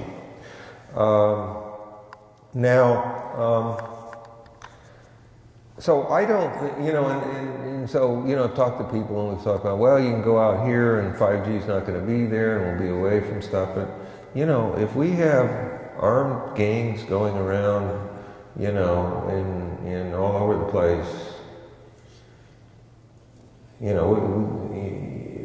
defending ourselves from this, whether you're highly wealthy or not, it's going to be a real challenge. This is going to be extraordinarily difficult. So, I don't, Yeah, anyway, that doesn't really answer your question, but it's the best I can do, I guess. We have to take our responsibility ourselves in our lives. Yeah. We have to demand our rights under the Nuremberg Code. We have to demand that these people start paying attention to the science. We have to demand that the corruption from the telecom industry of these regulatory agencies stop. We have to demand all those things. And you know, that's the only way we can save ourselves. Anyway, okay, so let's, yeah. So, oh, wait a minute, let me go back. Okay. So what I'm going to talk about are, number one, my 6 worst scientific nightmares with regard to 5G, and why they're my 6 worst nightmares. I'm going to talk briefly about ecological impacts of 5G, which I think are going to be massive, and I can barely imagine what they're going to be, but I'll give you a little bit of feeling for that. And I'm going to then, you know, talk about what we're actually seeing, or at least apparently seeing, following the rollout of 5G, you know, in humans and in animals and in plants. Okay? So, that's going to be the, you know, those are going to be the things I'm going to talk about. Now, I'm going to remind you again that most of the pathophysiological effects are produced through, you know, VGCC activation and increased intracellular calcium, increased calcium signaling, and also this peroxynitrite pathway going through free radicals, oxidative stress, NF-kappa B, and inflammation. Those are the main pathways of action that lead to damaging effects. And so one of my concerns has to do with human fertility. So we know that human and animal fertility are both impacted in all of these ways that I've listed here. And we talked about those briefly before. In 2017, there was a what's called a meta-analysis study published by Levine et al., and I've got the title of that study here, in which they showed that sperm counts in every single technologically advanced country on Earth had dropped to below 50% of normal. Now, I can't tell you for certain that that's caused entirely by EMFs or mostly by EMS, but what I can tell you for certain is we simply don't have any other idea about how this can happen, how you can get this incredibly widespread effects over huge regions of the world with different kinds of cultures, etc., other than EMFs. And we know EMFs do all these things. So, you know, that's... reproduction in those societies had dropped well below replacement levels, down to about 73% of replacement levels in 2016, and they keep going down each year. Now you can say, and this is true, that there are multiple things that affect reproductive rates, and no doubt that's true. But that's a different question from whether there are multiple things that are impacting male fertility, which is the main thing that we're seeing here. But we are seeing, okay, but there was a study done by Magris and Xenos that was published over 20 years ago now, where they were studying reproduction in young mice. So they took young pairs of mice and they put them on the ground in an antenna park, in little cages on the ground on an antenna park. And what happened was that, and these were all the levels at ground level, the measured levels at ground level were very, very low. You know, so these were tiny, tiny fractions of our allowable levels of safety guidelines, much less than 1/1000th of the allowable levels of safety guidelines. So, of course, nothing can happen, right? What they found was that, and they did it in 2 locations, one with a somewhat higher level, but one with somewhat lower level. But as they say, these are extremely low intensities. And what they found was that at the higher level, the mice produced 1 litter. The numbers were down, but they produced a litter. And gestation period in mice is 30 days. So they produce 1 litter in 30 days, and then a little more than 30 days later they produce another one, and so forth. And so, okay, so we have that, and so they produce 1 litter, numbers down, 2nd litter, numbers down, no 3rd litter. No 3rd litter. So reproduction crashed to 0 in a little over 90 days. So what that tells you is these are cumulative effects, right? And they didn't show up completely in the first time or the second time, but over time you get cumulative effects. And those cumulative effects can cause reproduction to crash to 0. And those effects were apparently almost completely irreversible in the sense that if you take these mice out of the fields, you see almost no recovery of reproduction. Okay? So, same thing happened at the lower level exposure, except it was the 5th litter that crashed to 0.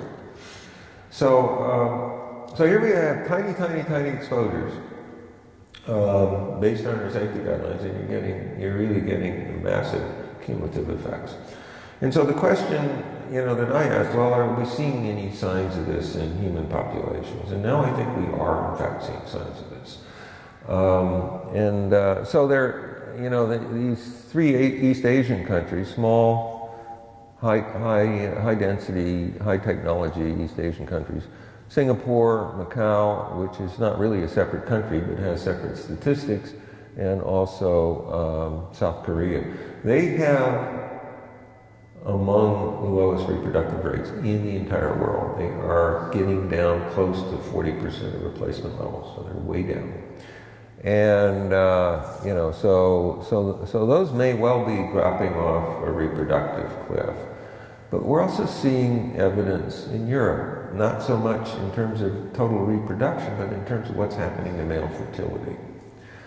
So male fertility, the most dramatic study was this one from Switzerland that just came out about 5 months ago, which showed that 62% of young males, and young males should be the most fertile because they're young, are infertile. And this conclusion was drawn by looking at 3 things. They looked at sperm count, they looked at sperm motility, and they also looked at sperm quality. They looked at all 3 of those things. Now we know that all 3 of those things are impacted by EMFs in humans and in animals. We know that.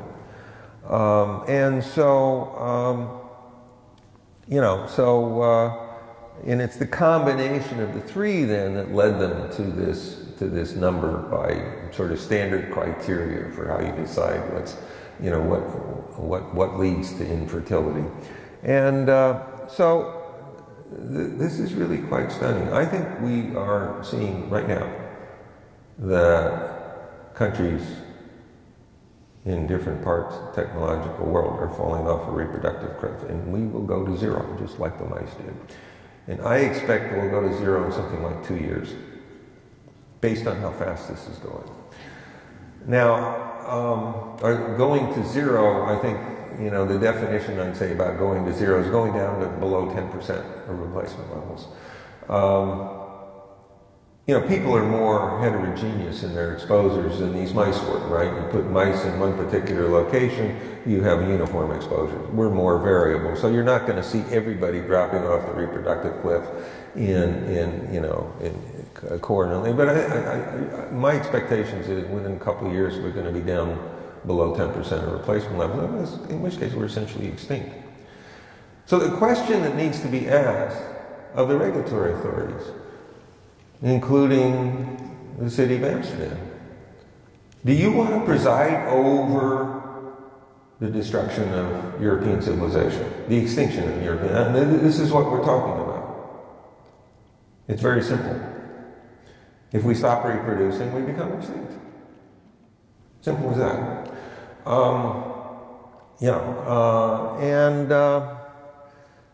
Let me say there are a couple of other studies that came out in 2018, one in Finland and one in Denmark, where the situation was somewhat better than the Swiss situation. Between 78 and 79% of males were either in the low fertility range or in the no fertility range. The majority of those were in the low fertility range. So that was better than what we're seeing in Switzerland a year later, but not good at all. So you can see how these things apparently are getting more and more severe. And you know, we're literally destroying ourselves, I think, very, very quickly. Question, yeah? Do they have an explanation for?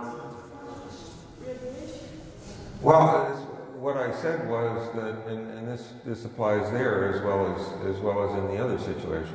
We don't have any other explanation other than EMFs. It could be that there is something else going on, but there is no evidence for something else going on that can explain this. So even if you're skeptical about that, and healthy skepticism is the basis of all good science, what is obviously clear is that we are taking risks of the sort that no rational society on Earth can possibly take. We are taking multiple risks and multiple existential threats. And even if you're skeptical, you're not absolutely certain, and maybe nobody should be absolutely certain that this is what's going on. We don't have any other explanation for it. This is something that's staring us in the face with extinction. When you have that happening, you don't sit around and wait and discuss whether we should do anything. You act, and you act vigorously. That is what has to be done in any kind of rational situation. So the question, you know, it's a question I've raised, and has our collective brain function already deteriorated to the point where we can't deal with this? And so that's a question you should ask the authorities in Amsterdam. Have their collective brain functions already deteriorated to the point where they can't deal with this? In which case, we're doomed. If their brain function working. Yeah, I mean, you know, well, you know, it's, you know, we haven't completely lost our brain function, but at some point, you get to the point where our collective brain function really heavily impacts many, many things. I think we're getting close to that at least. So, you know, this is a big issue. Okay, what is it? What has been the reception in Switzerland, Finland, and Denmark? I don't know. I'm going to Switzerland after I leave the Netherlands, so we'll find out. What is this thing doing? Shoot, I don't know what the hell it is doing. Okay. So, you know, the simple answer here is, I think it's highly probable that 5G will greatly speed this up. It's already going incredibly rapidly. I mean, we could go over the reproductive cliff in months instead of years from 5G radiation. I mean, it's just a huge amount. So far, we don't have any data on what 5G is doing in human fertility, I have to say. So I don't know. We have data on some other things, but not on this. And of course, you know, it takes 9 months to produce a baby, so it may be, you know, the terminal drop in reproduction may be delayed somewhat because of that. We'll see. Okay. So we have all these neurological, neuropsychiatric effects, and you know, it's. I can't sleep, I'm tired all the time, I'm depressed, I've got headaches, I can't concentrate, I have cognitive dysfunctions, on what some people call brain fog,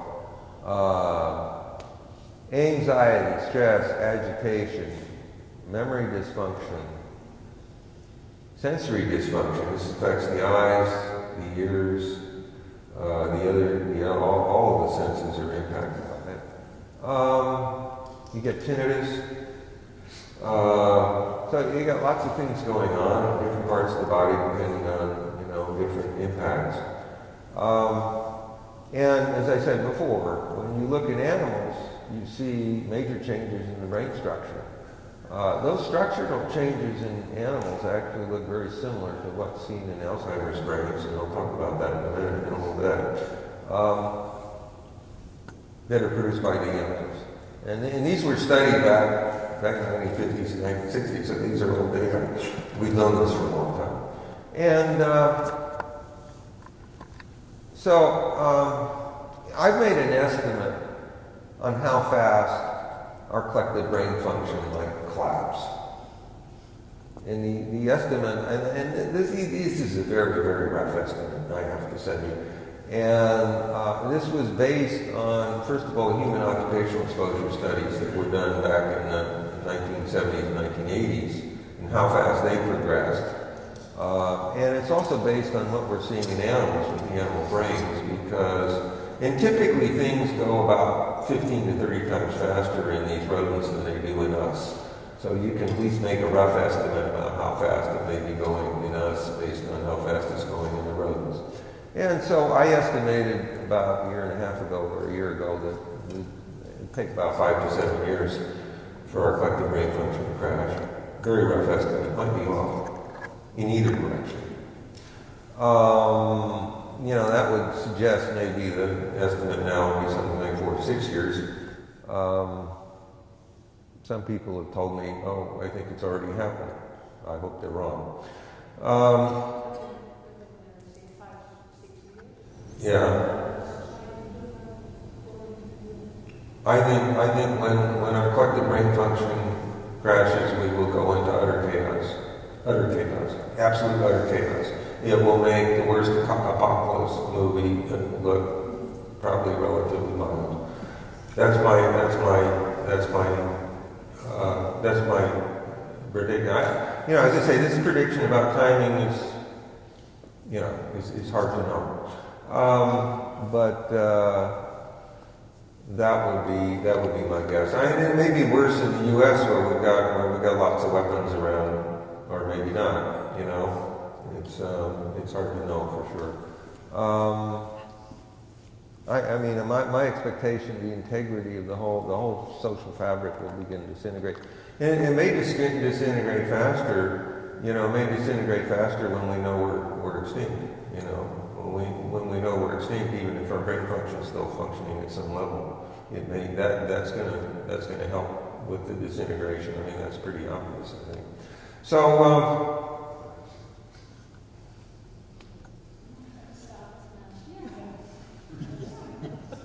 Now, let me talk about very early onset Alzheimer's dementias.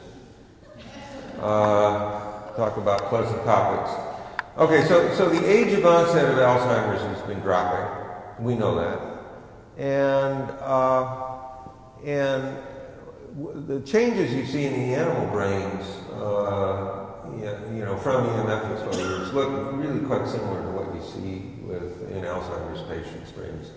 So that may just be a coincidence. It may not tell you anything terribly profound, but on the other hand, it may tell you something very profound. There is what's been called the calcium hypothesis of Alzheimer's disease, and this has been published repeatedly over the last 25 years. Basically, what it argues is that excessive intracellular calcium is right at the core of the causal mechanism of Alzheimer's disease, and that the other things, like high levels of the amyloid beta protein and the neurofibrillary tangles that you see in Alzheimer's, are caused by the high levels of intracellular calcium. So, obviously when I saw that, I said, well, okay, we know that's the immediate effect of the EMFs, is to produce high levels of intracellular calcium. That raises a huge red flag as to whether these very early onset Alzheimer's disease can be caused by EMFs. Okay, and so what I'm going to tell you now is there are some very good animal models of Alzheimer's disease. And you can cause Alzheimer's-like effects with essentially 100% of the animals simply by giving a series of EMF pulses. And this was shown in these two studies that I've got listed here. In the first study, what they did was they took, these were done in rats, and they exposed, in the first study, they exposed the rats to a series of EMF pulses. So these are like the nanosecond pulses that I talked about before.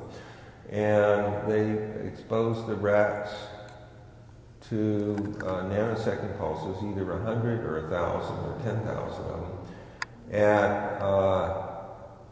at 10 millisecond intervals. So what does that mean? Well, you give 100 pulses at 10 millisecond intervals, you're giving them all in 1 second. So you're giving 1 second of pulses. And what you find is that if you wait until they're 18 months, essentially all these rats have very early onset Alzheimer's. 18 months later. Now rats live to be roughly 3 years old. So these are still fairly young rats. I mean, these are not, these are not old rats approaching their demise. And yet they have Alzheimer's, early onset, very early onset Alzheimer's. If instead of giving the pulses once, you give them once a day, starting at 2 months, then you see the Alzheimer's much, much earlier. You see it at about 4 months later. You see obvious Alzheimer's effects at 4 months later. So these are now 6 months old rats. As I said, the rats live to be 3 years or 36 months. So this is about 1/6 of their lifetime. So this might be the equivalent of Alzheimer's in, 12 or 13-year-old children. 100% Alzheimer's, 12 or 13-year-old children.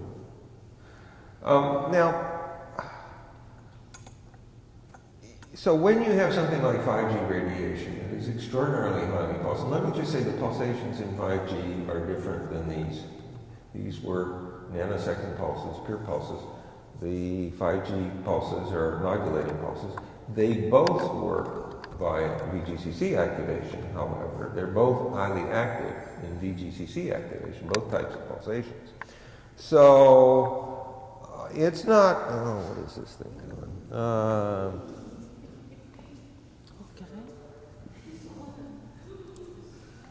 I don't know what it's doing here.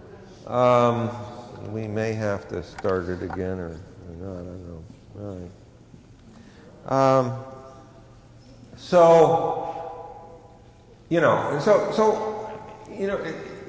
I can't tell you, it's quite possible that even 1 second of highly pulsed 5G radiation could cause universal, very early onset Alzheimer's, dementias in humans. It's possible. I don't know that that's the case. I certainly hope it's not. But it's perfectly possible. And what we're doing is we're putting out this 5G radiation without doing one single biological safety test. Not one single biological safety test. We're putting out millions of antennae all over the place.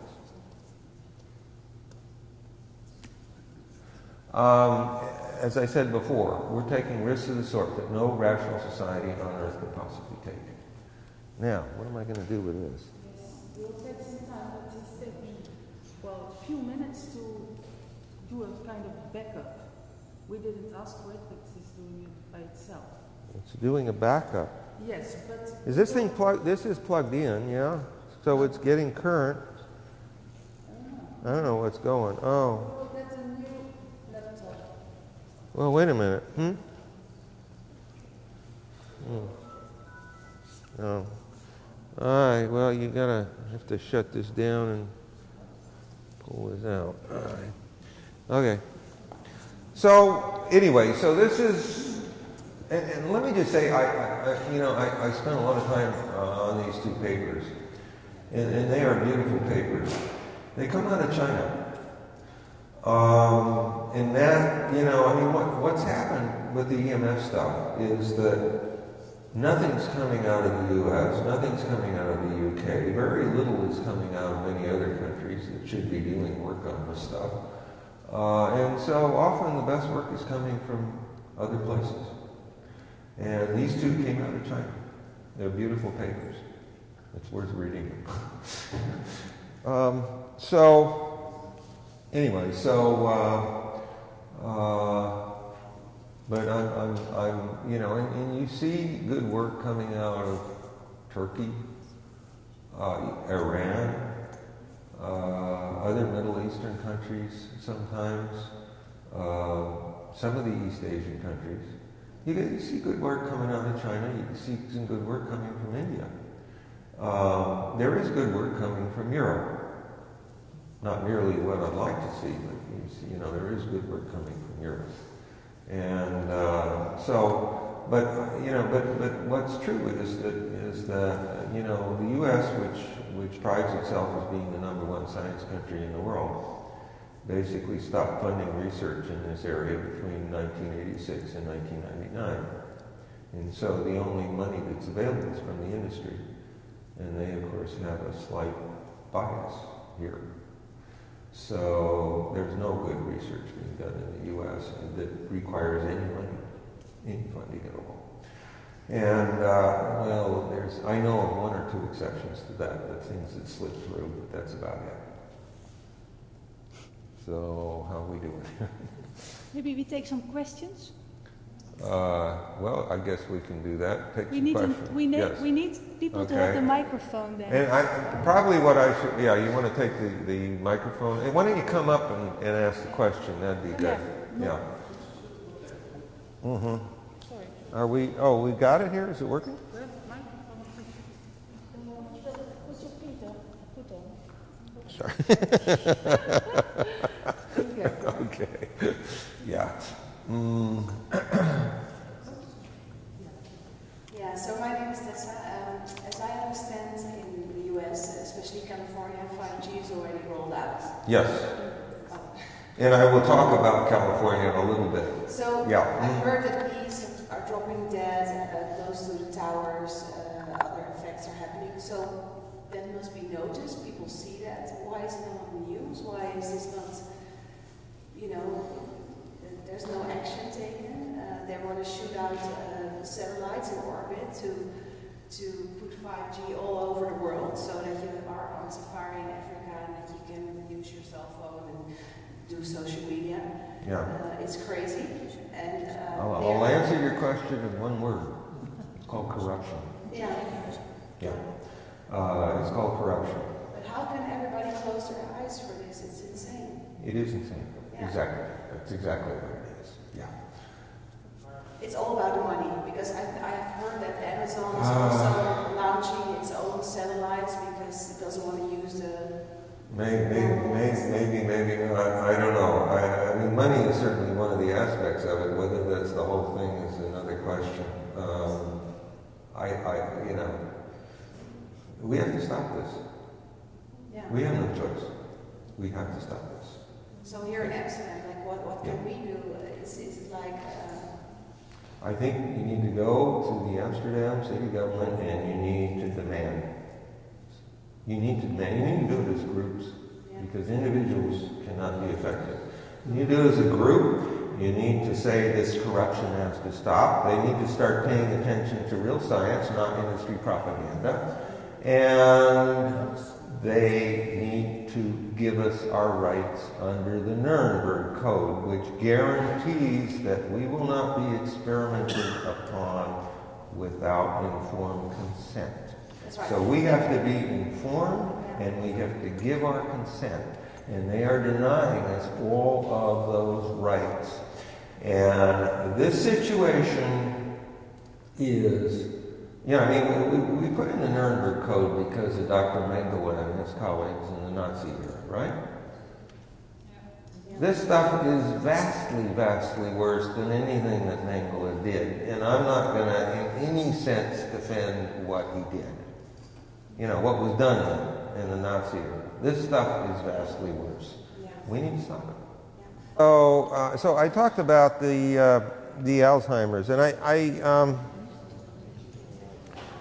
you know, let's go on. So I want to talk about autism. And let me just say, the autism argument is somewhat weaker than the one I just gave you, but it's not that much weaker. So the pathway that I'm going to talk about most is this one that goes from the low-intensity radiation through the VGCCs, intracellular calcium, down to synapse formation, disruption in the developing brain, okay? And I'm also going to talk about the pathway going from chemicals down from the upper right side down through calcium, also impacting synapse formation. So I believe that both EMFs and chemicals can cause autism.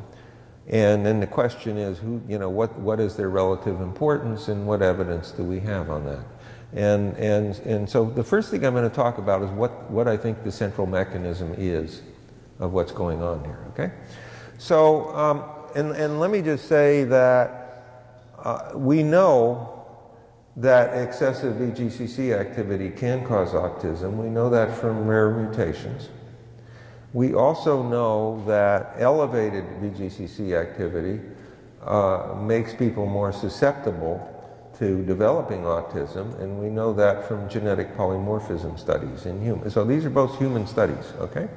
So those things can cause autism and do have roles in causing autism. Okay. Now, what is the central mechanism of autism? I believe the central mechanism is the disruption of the formation of synapses in the developing brain. And so in the what's called the perinatal period, the period a few months before birth and then after birth, the developing brain, this is true in humans and it's true in animals, although obviously animals do things more quickly. The brain is very, very rapidly forming synaptic connections. So the average neuron in a brain of an animal or a human makes about 1,000 synaptic connections with other neurons. That's the way the neurons talk to each other, how one of them can trigger responses in a second one. And obviously, those synaptic connections are of critical importance in the function of the brain. If you don't form those properly, the brain does not function properly. And it's been shown that both in humans and in animal models of autism, that the connectivity of different parts of the brain is different. That is, different parts of the brain are connected to each other in order for the whole brain to function, and those connections are disrupted in autism. So, and that's been shown. People have done these studies, and they've shown there are differences in connectivity in autism brains as compared with normals. And and what produces those? Well, those are the synaptic connections, or the things that connect things up. So that makes sense. And the other thing I think that's important to note here is there are also mutations that produce what are called syndromic forms of autism. In about 12 to 15% of the autism patients carry these mutations. Those mutations impact synapse formation. A lot of them do it directly, and then there are a lot of others that impact synapse formation indirectly. So I think the synapse formation is right at the core of the whole autism mechanism. I also think, by the way, and this is similar to what other people have proposed, that ADHD is basically similar to autism, except it's much, much milder. It's much less severe.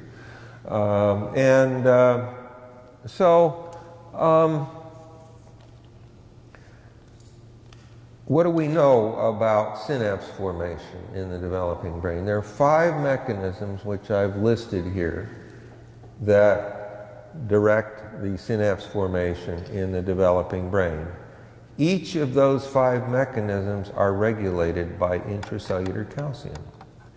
And therefore, when you have excessive amounts of intracellular calcium in the neurons, in the brain, it will disrupt normal synapse formation because of the impact on each of these 5 mechanisms. Okay? So I think, as I said before, we know that excessive VGCC activity can cause autism. We know that that elevated intracellular calcium actually has a role in causing autism. And, but we also know that chemicals can have roles as well. And the chemicals, I think, act along this other pathway through the NMDA receptors that also produce excessive intracellular calcium. Now, it's my opinion that the EMFs are the main driver of the autism epidemic. And let me tell you why it's my opinion. That's my opinion because these chemicals that act on along that other pathway, the synthesis of many of those chemicals went way, way up during the 30 years following World War II. But that was really before the autism epidemic got started. So I don't think the chemicals are the main driver. I do think chemicals have a role, and I want to make that clear. I'm not saying chemicals don't have a role. I think they do have a role. And I think these two probably act synergistically together. You mean chemicals, heavy metals as well? Yes, yes, yes. Heavy metals as well, yes. And they can also act along this NMDA receptor pathway, yeah. Like mercury, for example. And anyway, as I say, it's my opinion that the EMFs are the main driver, and certainly in terms of the timing of the autism epidemic, the EMF exposures correspond well to what's increased. Now, of course, that doesn't prove anything in terms of causation, but it's another type of evidence that should be brought to bear. Now, so the latest figures that we have in the U.S. for autism births are 1 in 36. And those are based on children born in 2004. We have had gigantic increases in EMF exposures since 2004. And we don't have the foggiest idea what the autism levels are going to be for children born in 2019. We have no idea what it's going to be. Typically, typically the way they do these studies is they wait until children are about 8 years old to do the studies, because often children are not diagnosed until 6, 7, 8 years old. So you figure by the time they're 8 years old, most of them have been diagnosed, and you can get good figures. That's the way these things usually work. So as I say, we have no idea what it's going to be. But we may already have absolutely massive effects on autism, completely apart from 5G. Completely apart from further expansion of 4G, completely apart from putting radar units in cars, completely apart from all of the other exposures that are being planned for us, whether we want them or not. We may have gigantic effects already on this, and we don't know. So I think this is another nightmare scenario. Rhea, you had something you want to come up and say it, or what? Yeah. What? Okay. We address autism very much to psychological things,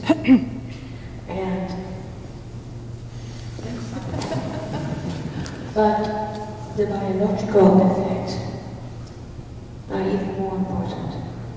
So a lot of kids taking medicine. So we have to think again what really is going on. So we address these kids to go to the GGD, the therapist, This is the culture all over the world, especially in Holland. So we have to go back to the real cause. Yeah, I think, let me just say something about that. All of the psychiatric diseases are biological. Every single one of them is biological. We know that from, we know there are physiological changes that go on in the brain. They're often not nearly as simple as what some people argue, that, it's, too much or too little with some particular neurotransmitter. That's probably not the case. But they're, they all have biological mechanisms, and we know that partly from the genetics. We know that they're genes that act to help determine susceptibility to these things. And what do genes do? They influence our biology. So, we have psychiatric symptoms and we have psychological symptoms and all of that stuff, and that's important. But basically, the causal mechanism isn't that on any of these things.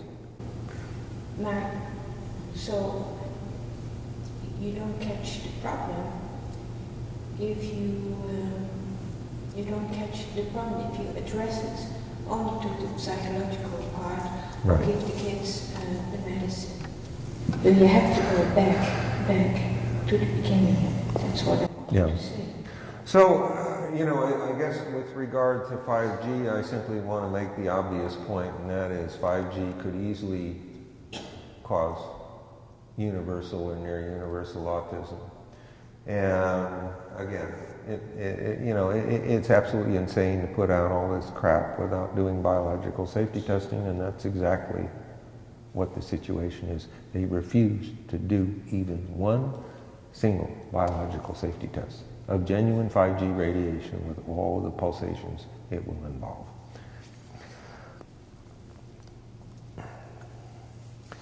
Cellular DNA damage is another major concern, and I'm particularly concerned not just the cancer, which is a major issue. I'm not saying it's not, but in terms of the effects on our what's called our gene pool, all of the genes that we have in fertile individuals that could be passed on to future generations.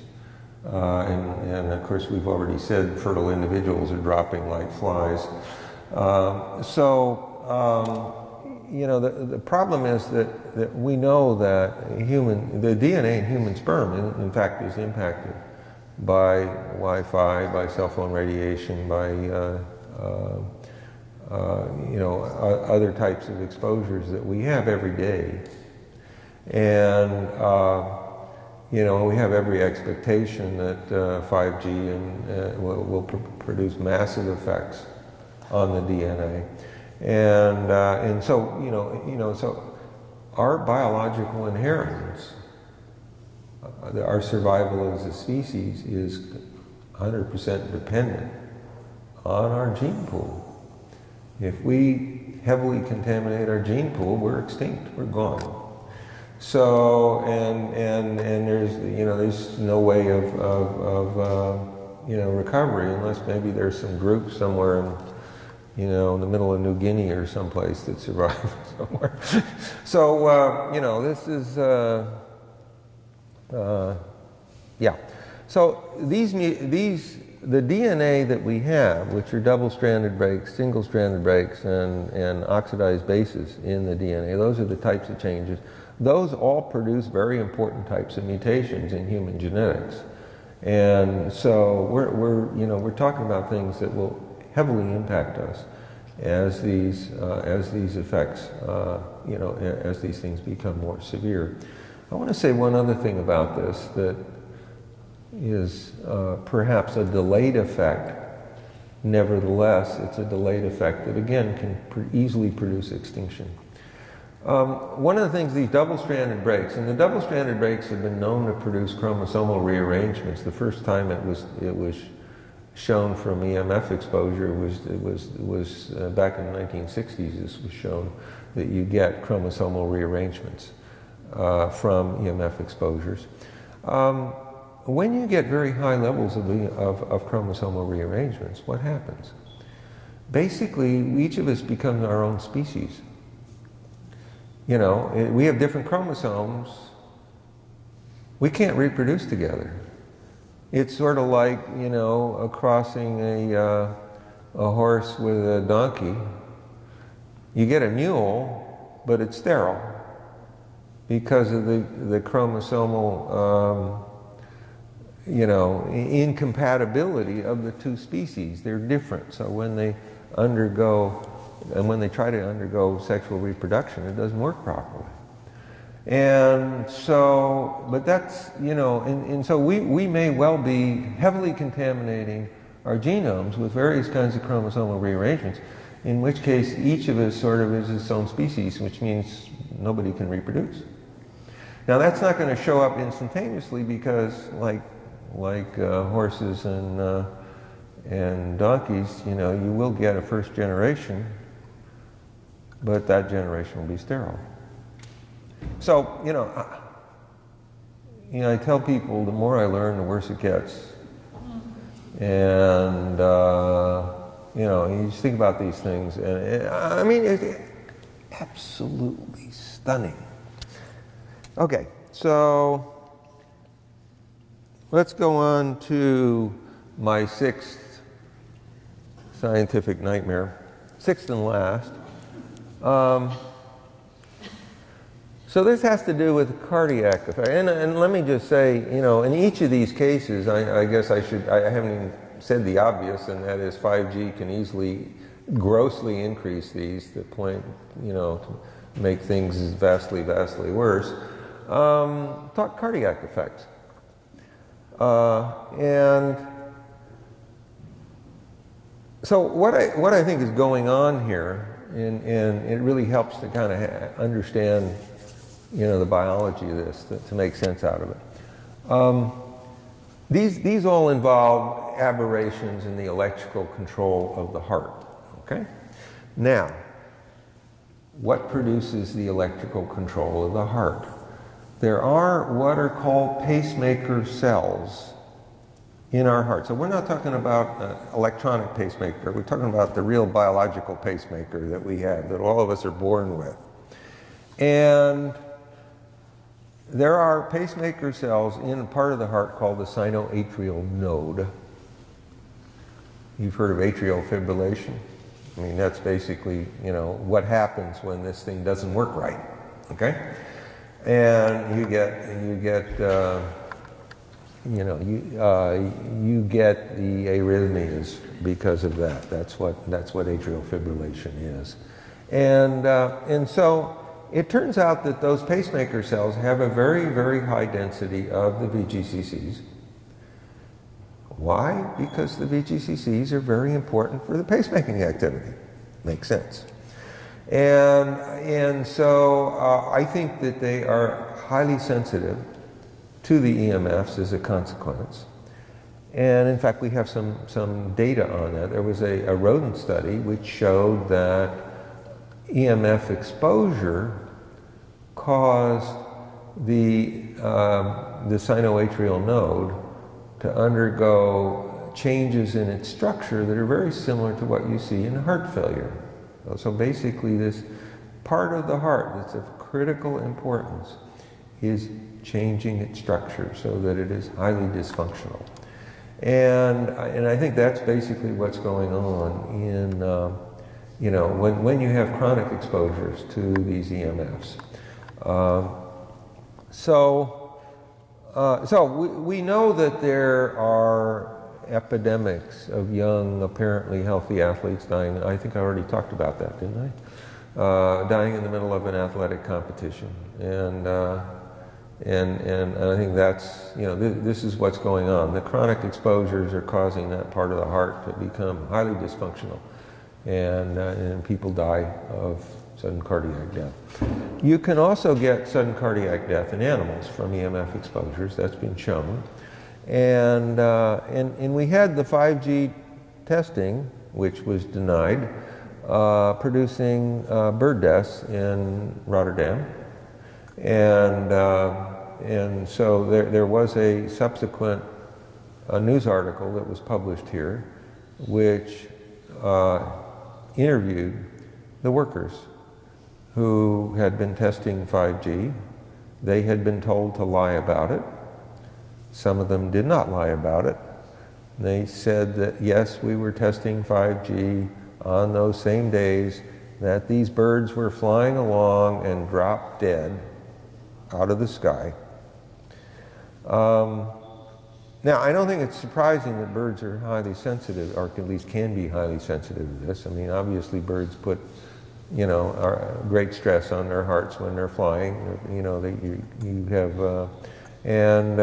so anyway, so that's one thing. Now, the reason that I got interested in this, and I sort of put it up in my top level of concern, has to do with this second to last paragraph. There were 34 racehorse deaths at the Santa Anita racetrack in Southern California in 10 months. So this started right at the end of December last year, getting large numbers of horses dying. The majority of those racehorses died of apparent sudden cardiac death. They're running on the track and they drop down dead. Right in front of everybody. So why should I think that has anything to do with EMFs? The reason I think it has something to do with EMFs is that there are 36 different antennae, either on the Santa Anita racetrack or on the adjacent Santa Anita Park. Santa Anita Park is where the racehorses are stabled when they are not running. So we have a very high densification of these antennae on that racetrack. Some of these are 4G antennae, some of these, well, at least one of them is a 5G antenna. Some of them are other types of antenna that have been identified, and some of them I don't have the foggiest idea what kind of antenna they are. You can look these up on the antenna search site in the US. You can look up the thing and see where all the antennae are, at least all the ones that have been declared. And so we have those, you know, and so it's obviously highly plausible that antenna densification. The 4G, 5G system has at its core very high antenna densification. So it's not at all unreasonable that it's going to produce similar effects, widespread in humans and in animals. That's one thing. The other thing I want to say is that some of these racehorses died for a different reason. They died of massive bone breakage. So how can massive bone breakage be produced by EMF exposure, or can it? I think the answer is clearly that it can, and it can do it in the following way. When you have very high levels of activation of the VGCCs, what's going to happen? You're going to get a lot of calcium flowing into the cells. And when that happens, you're going to deplete the extracellular calcium.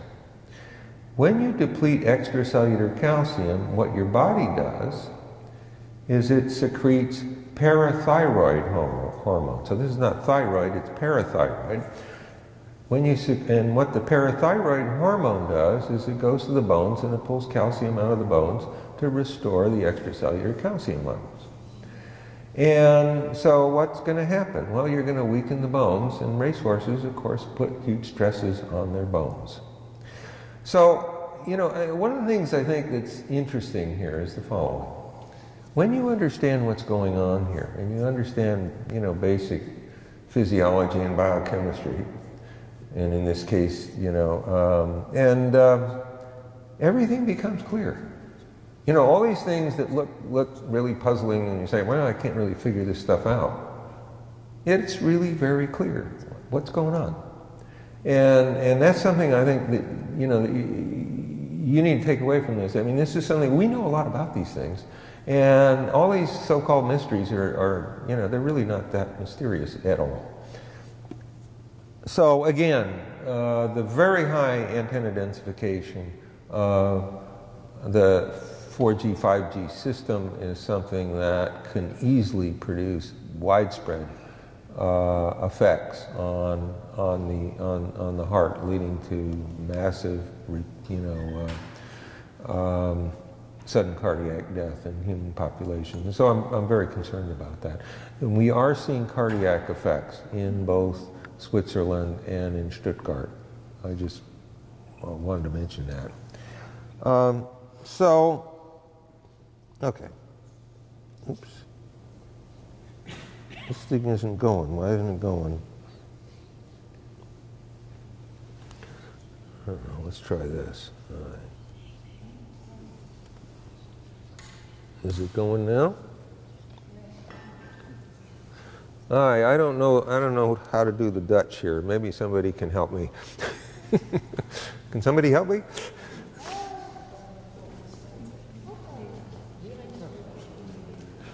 All right. How do I get this to change the slide? Yeah, that one. Okay. Oh, it worked for you. Why didn't it work for me? Okay. Okay. Use the arrows. It should work. Okay. Okay. Well, yeah. Okay. Okay. So let's talk a little bit about ecological impacts. And let me just say, I feel I don't really have the professional expertise to present this in anything like the way that I would hope to, but I think you can get some feel for some of the ecological effects. My opinion is that the EMS produce massive effects in all animals and all plants, and they work in very similar ways, and it may also be true in fungi as well, although there we are less knowledgeable. And they go through calcium, both in animals and in plants, at least to a great extent. And millimeter waves, will have much higher impacts on these tissues because of the pulsation, and the whole 5G and 4G system involves very high intensities as well as very high pulsations. And so, this is all stuff that we have to worry about. I think that most organisms will be much more highly impacted than we will, and as I've already said, I think we will be massively impacted. And the reason I think most organisms will be more impacted is basically because we have relatively low surface to volume ratio, so we have relatively low surface area to impact relative to the volume of our bodies. And we know there will be very heavy surface effects, in addition to having penetrating effects as well. And so I expect we're going to have massive impacts on insects, birds, small mammals, and also most plants. And the reason I say most plants is because even large trees have their leaves and their reproductive organs highly exposed. So we're talking about probably horrendous ecological impacts, and that I can barely imagine. Let me just say, there were 2 U.S. patents issued, one in the year 2000 and the other in 2001, and I've got the number of the patents here, for using millimeter waves. These are not highly pulsed millimeter waves like 5G, these are just non-pulsed millimeter waves, for using millimeter waves as insecticides. Millimeter waves are so effective in killing insects that, they issued 2 patents for using them exactly for that. So there are massive effects of millimeter waves on insects. And there was some discussion about bees, and bees are certainly impacted, and but all insects are impacted. And insects, of course, have important roles in the whole ecological system. Whether we like them or not, they're an important part of our ecology. So, and I already talked about the bird fatalities here in the Netherlands. So I want to talk about some other things here.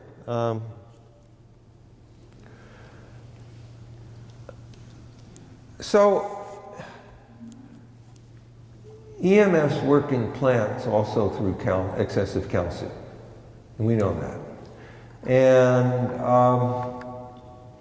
excessive intracellular calcium. And calcium is very, very important in plants for calcium signaling, and the peroxynitrite pathway that I talked about is probably also going on in plants as well. I mean, we know there are effects on DNA in plants of EMFs, okay, and so very similar to how they affect the cells of our bodies. So at least that part of the story is very similar. And now, one of the things that EMFs do in plants is that it makes the plants, and this is true for both monocot and dicot plants, where the two kinds of plants that we're usually most concerned about. Both monocot and dicot plants, when they're exposed to EMFs, you can get very large increases in terpenes. Terpenes are often highly volatile and highly flammable. And when you produce huge increases in these volatile and flammable terpenes, what can happen? It can make the plants much more flammable. It's a little bit like spraying them with a light spray of gasoline. We have had, and it's my opinion that many of the problems with the California fires actually come from this, rather than primarily from climate change. I'm not saying climate change don't have roles here, I'm sure it does.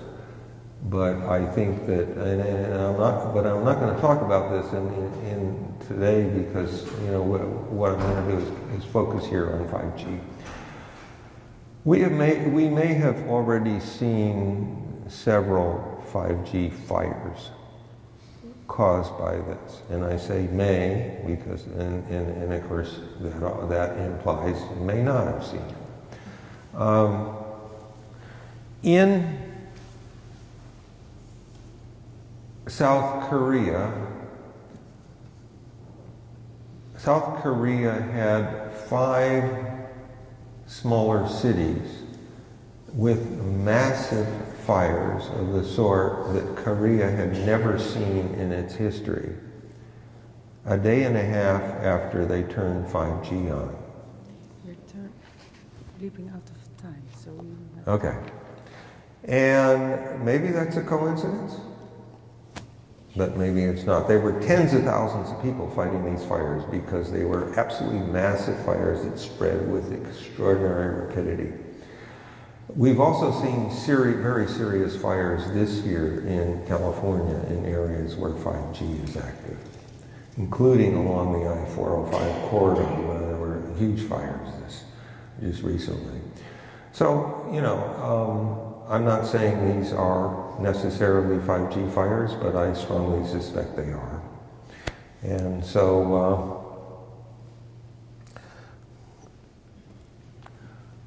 I want to talk about limb development.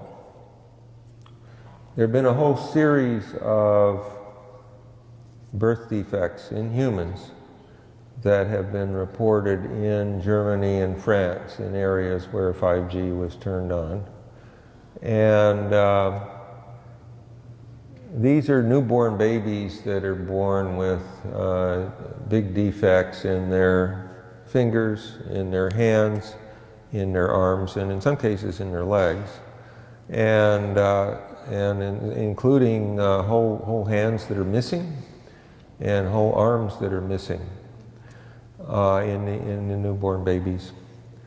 Now, okay, so why should I think this has anything to do with EMFs or 5G? The reason really comes from this review article that I've cited here by Bates et al., which shows that excessive activity of both the voltage-gated calcium channels and also some of the other voltage-gated ion channels can cause these kinds of limb defects. Now, the effects that were studied in there were done where you're looking at a single channel that was hyperactive, whereas, of course, the EMFs can make all of them hyperactive. And so the limb defects are not identical. but they may well be caused by the same mechanism, because, as I say, you know, when you activate all of the VGCCs and the other voltage-gated ion channels, you're going to get effects that are going to be different from just turning on a single channel.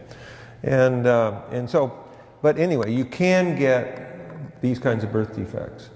You also get, by the way, birth defects that have to do with changes in the structure of the face.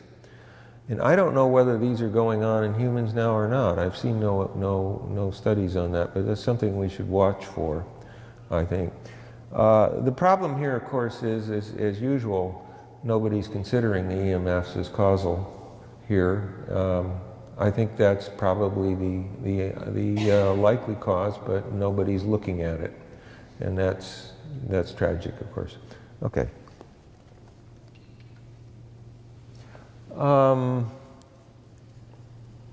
Now, what's happening in humans? What else do we see that's happening in humans? In Switzerland, we know that there are neurological, neuropsychiatric effects that are quite serious.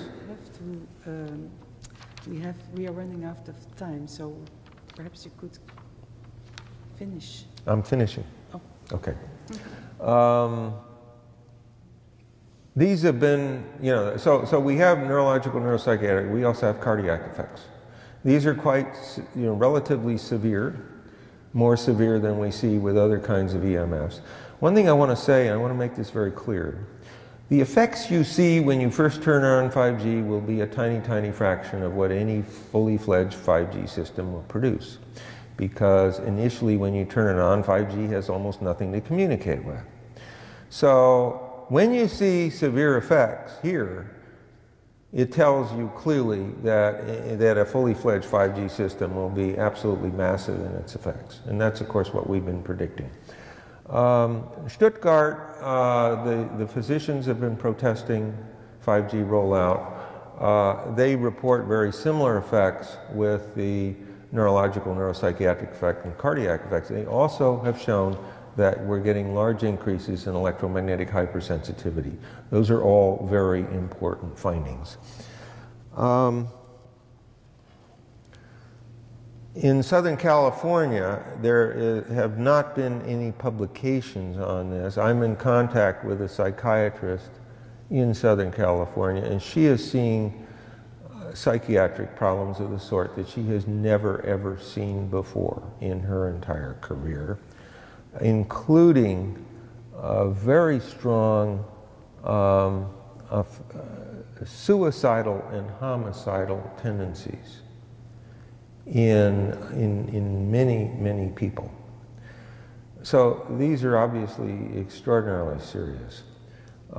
This hasn't been documented in the literature, so obviously, you know, you can be skeptical about it, and we should be skeptical about it, but these are things that are extremely serious. So all of the reports that we have, every single report we have, we don't have that many reports, yes, but every single report we have is very, very problematic. And I think that's the fundamental thing that we should say here. You know, anybody who says 5G doesn't do anything, every single piece of data says that's totally false. Okay.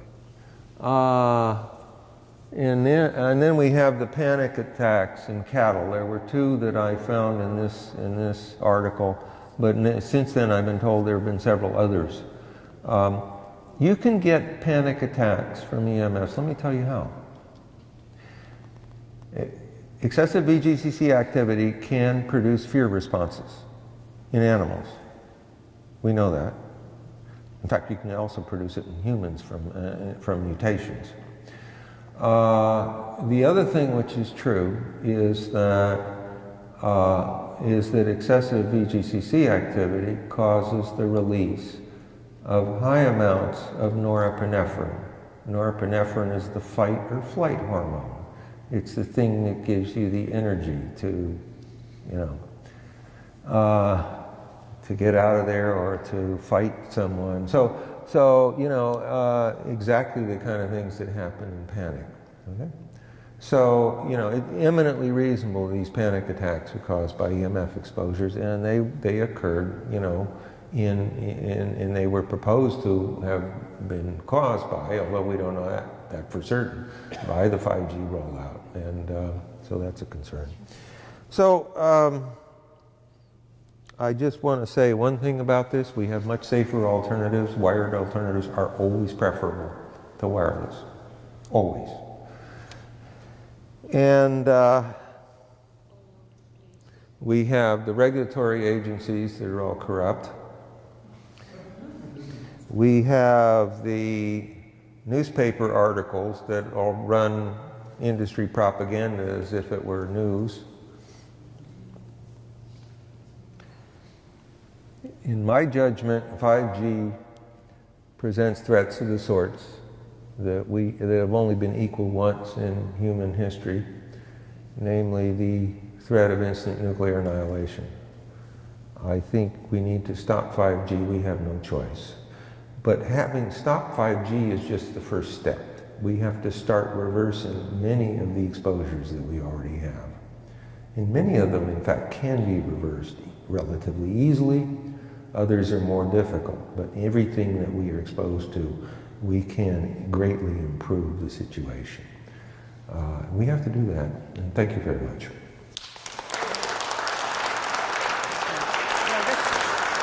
That's mine.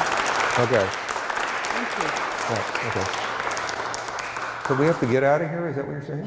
Yes, we have to get out. But before we get out, it's important to say that we are a very small number of people in Amsterdam knowing about this, hearing about this, and you will not believe what we try to do to reach schools, to reach doctors, to reach everything. We have been mailing. So, from now on, perhaps we can help to spread the awareness, to start to talk about it. Not to judge, but just to spread the news.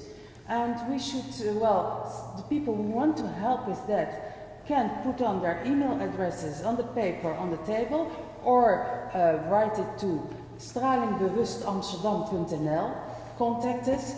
We are trying to build up a network where we can go inside the schools, or because outside they throw your paper away. The doctors throw your paper away, and we should go as soon as possible to get this out of the secret.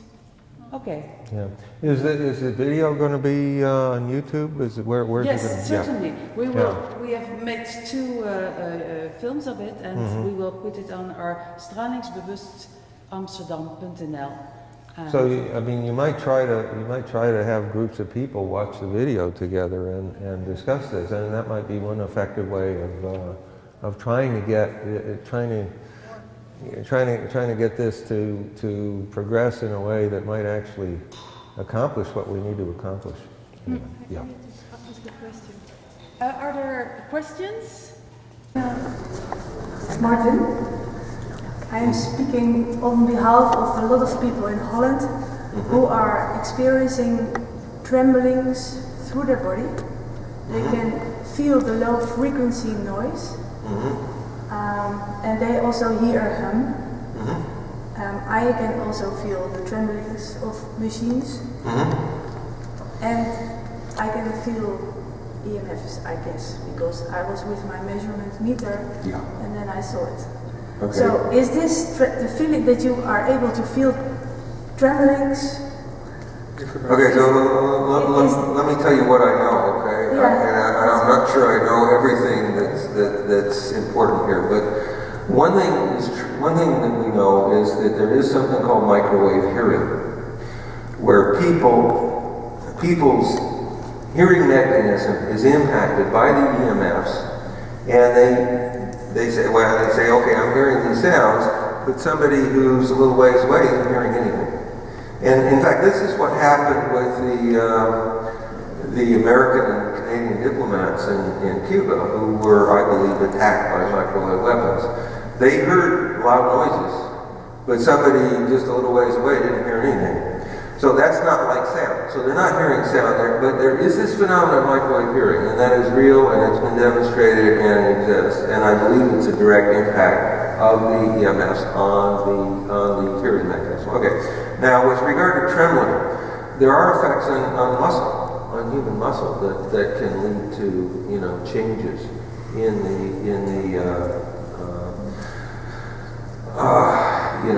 the contraction of muscles. So that might produce trembling. Maybe that's not what you're seeing. Maybe you're seeing a neurological effect. There are lots of neurological effects. It feels more on the nervous level. Yeah, well, I mean, the whole nervous system is heavily impacted by EMFs. There's no question about that. So almost anything that the nervous system does could, at least in principle, be impacted. So, yeah.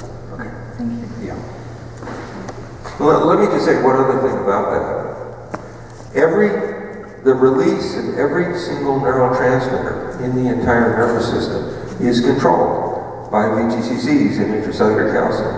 Every single neurotransmitter in the whole nervous system. So the nervous system is extraordinarily heavily impacted by this. Okay.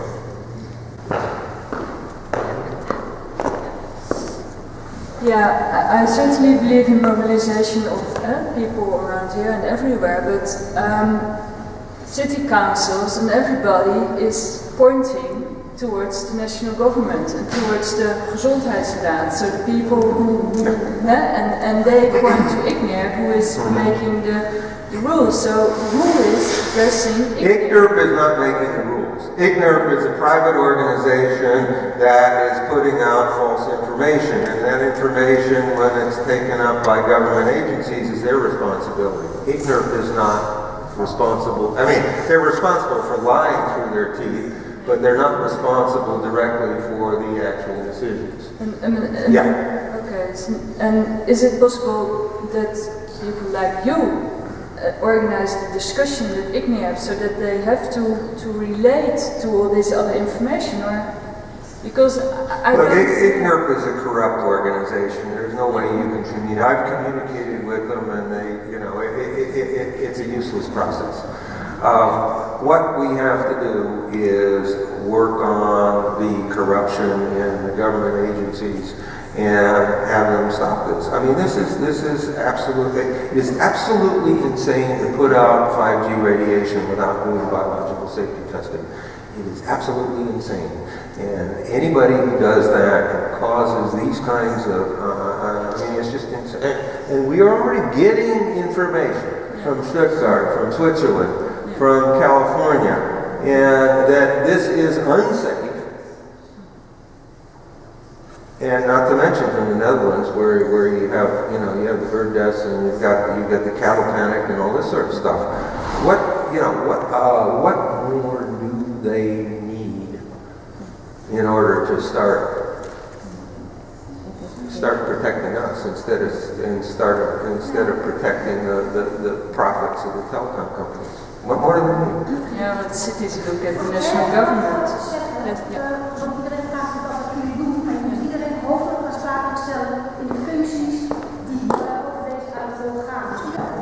Right. So, what are we doing here? Well, it was a wake-up call to help the authority responsible about what they are doing, and we should rise and say it and start to sign a liability note, because when we are just worrying and doing nothing. No, I agree absolutely. Yeah. Absolutely, I agree. Yeah. And I think that one of the things that you used to do is to start sending them information and telling them that they may be personally liable for billions of euros of damage to the people here. Yeah. Yes. Okay. Well. Can I comment on one other thing? You know, what these people do, and they often talk about, oh, this is the great economic thing that's going to produce all this economic progress, right? Yeah. The problem is the following. When you have companies that are making lots of money, but we end up paying for it with our bodies, there is no economic growth. What we're doing is we're transferring massive amounts of wealth to these destructive companies, but there is no economic growth because what we lose is worth much more than what they're getting. And I think, when they've been selling this stuff, the smart city stuff and all this kind of stuff to these people with the idea, oh, this is the way to have economic growth. It's complete and utter nonsense. And to the extent that these things are useful, you do them wired and you stop impacting our health. Period. Okay. Yeah. That's Thank you very much.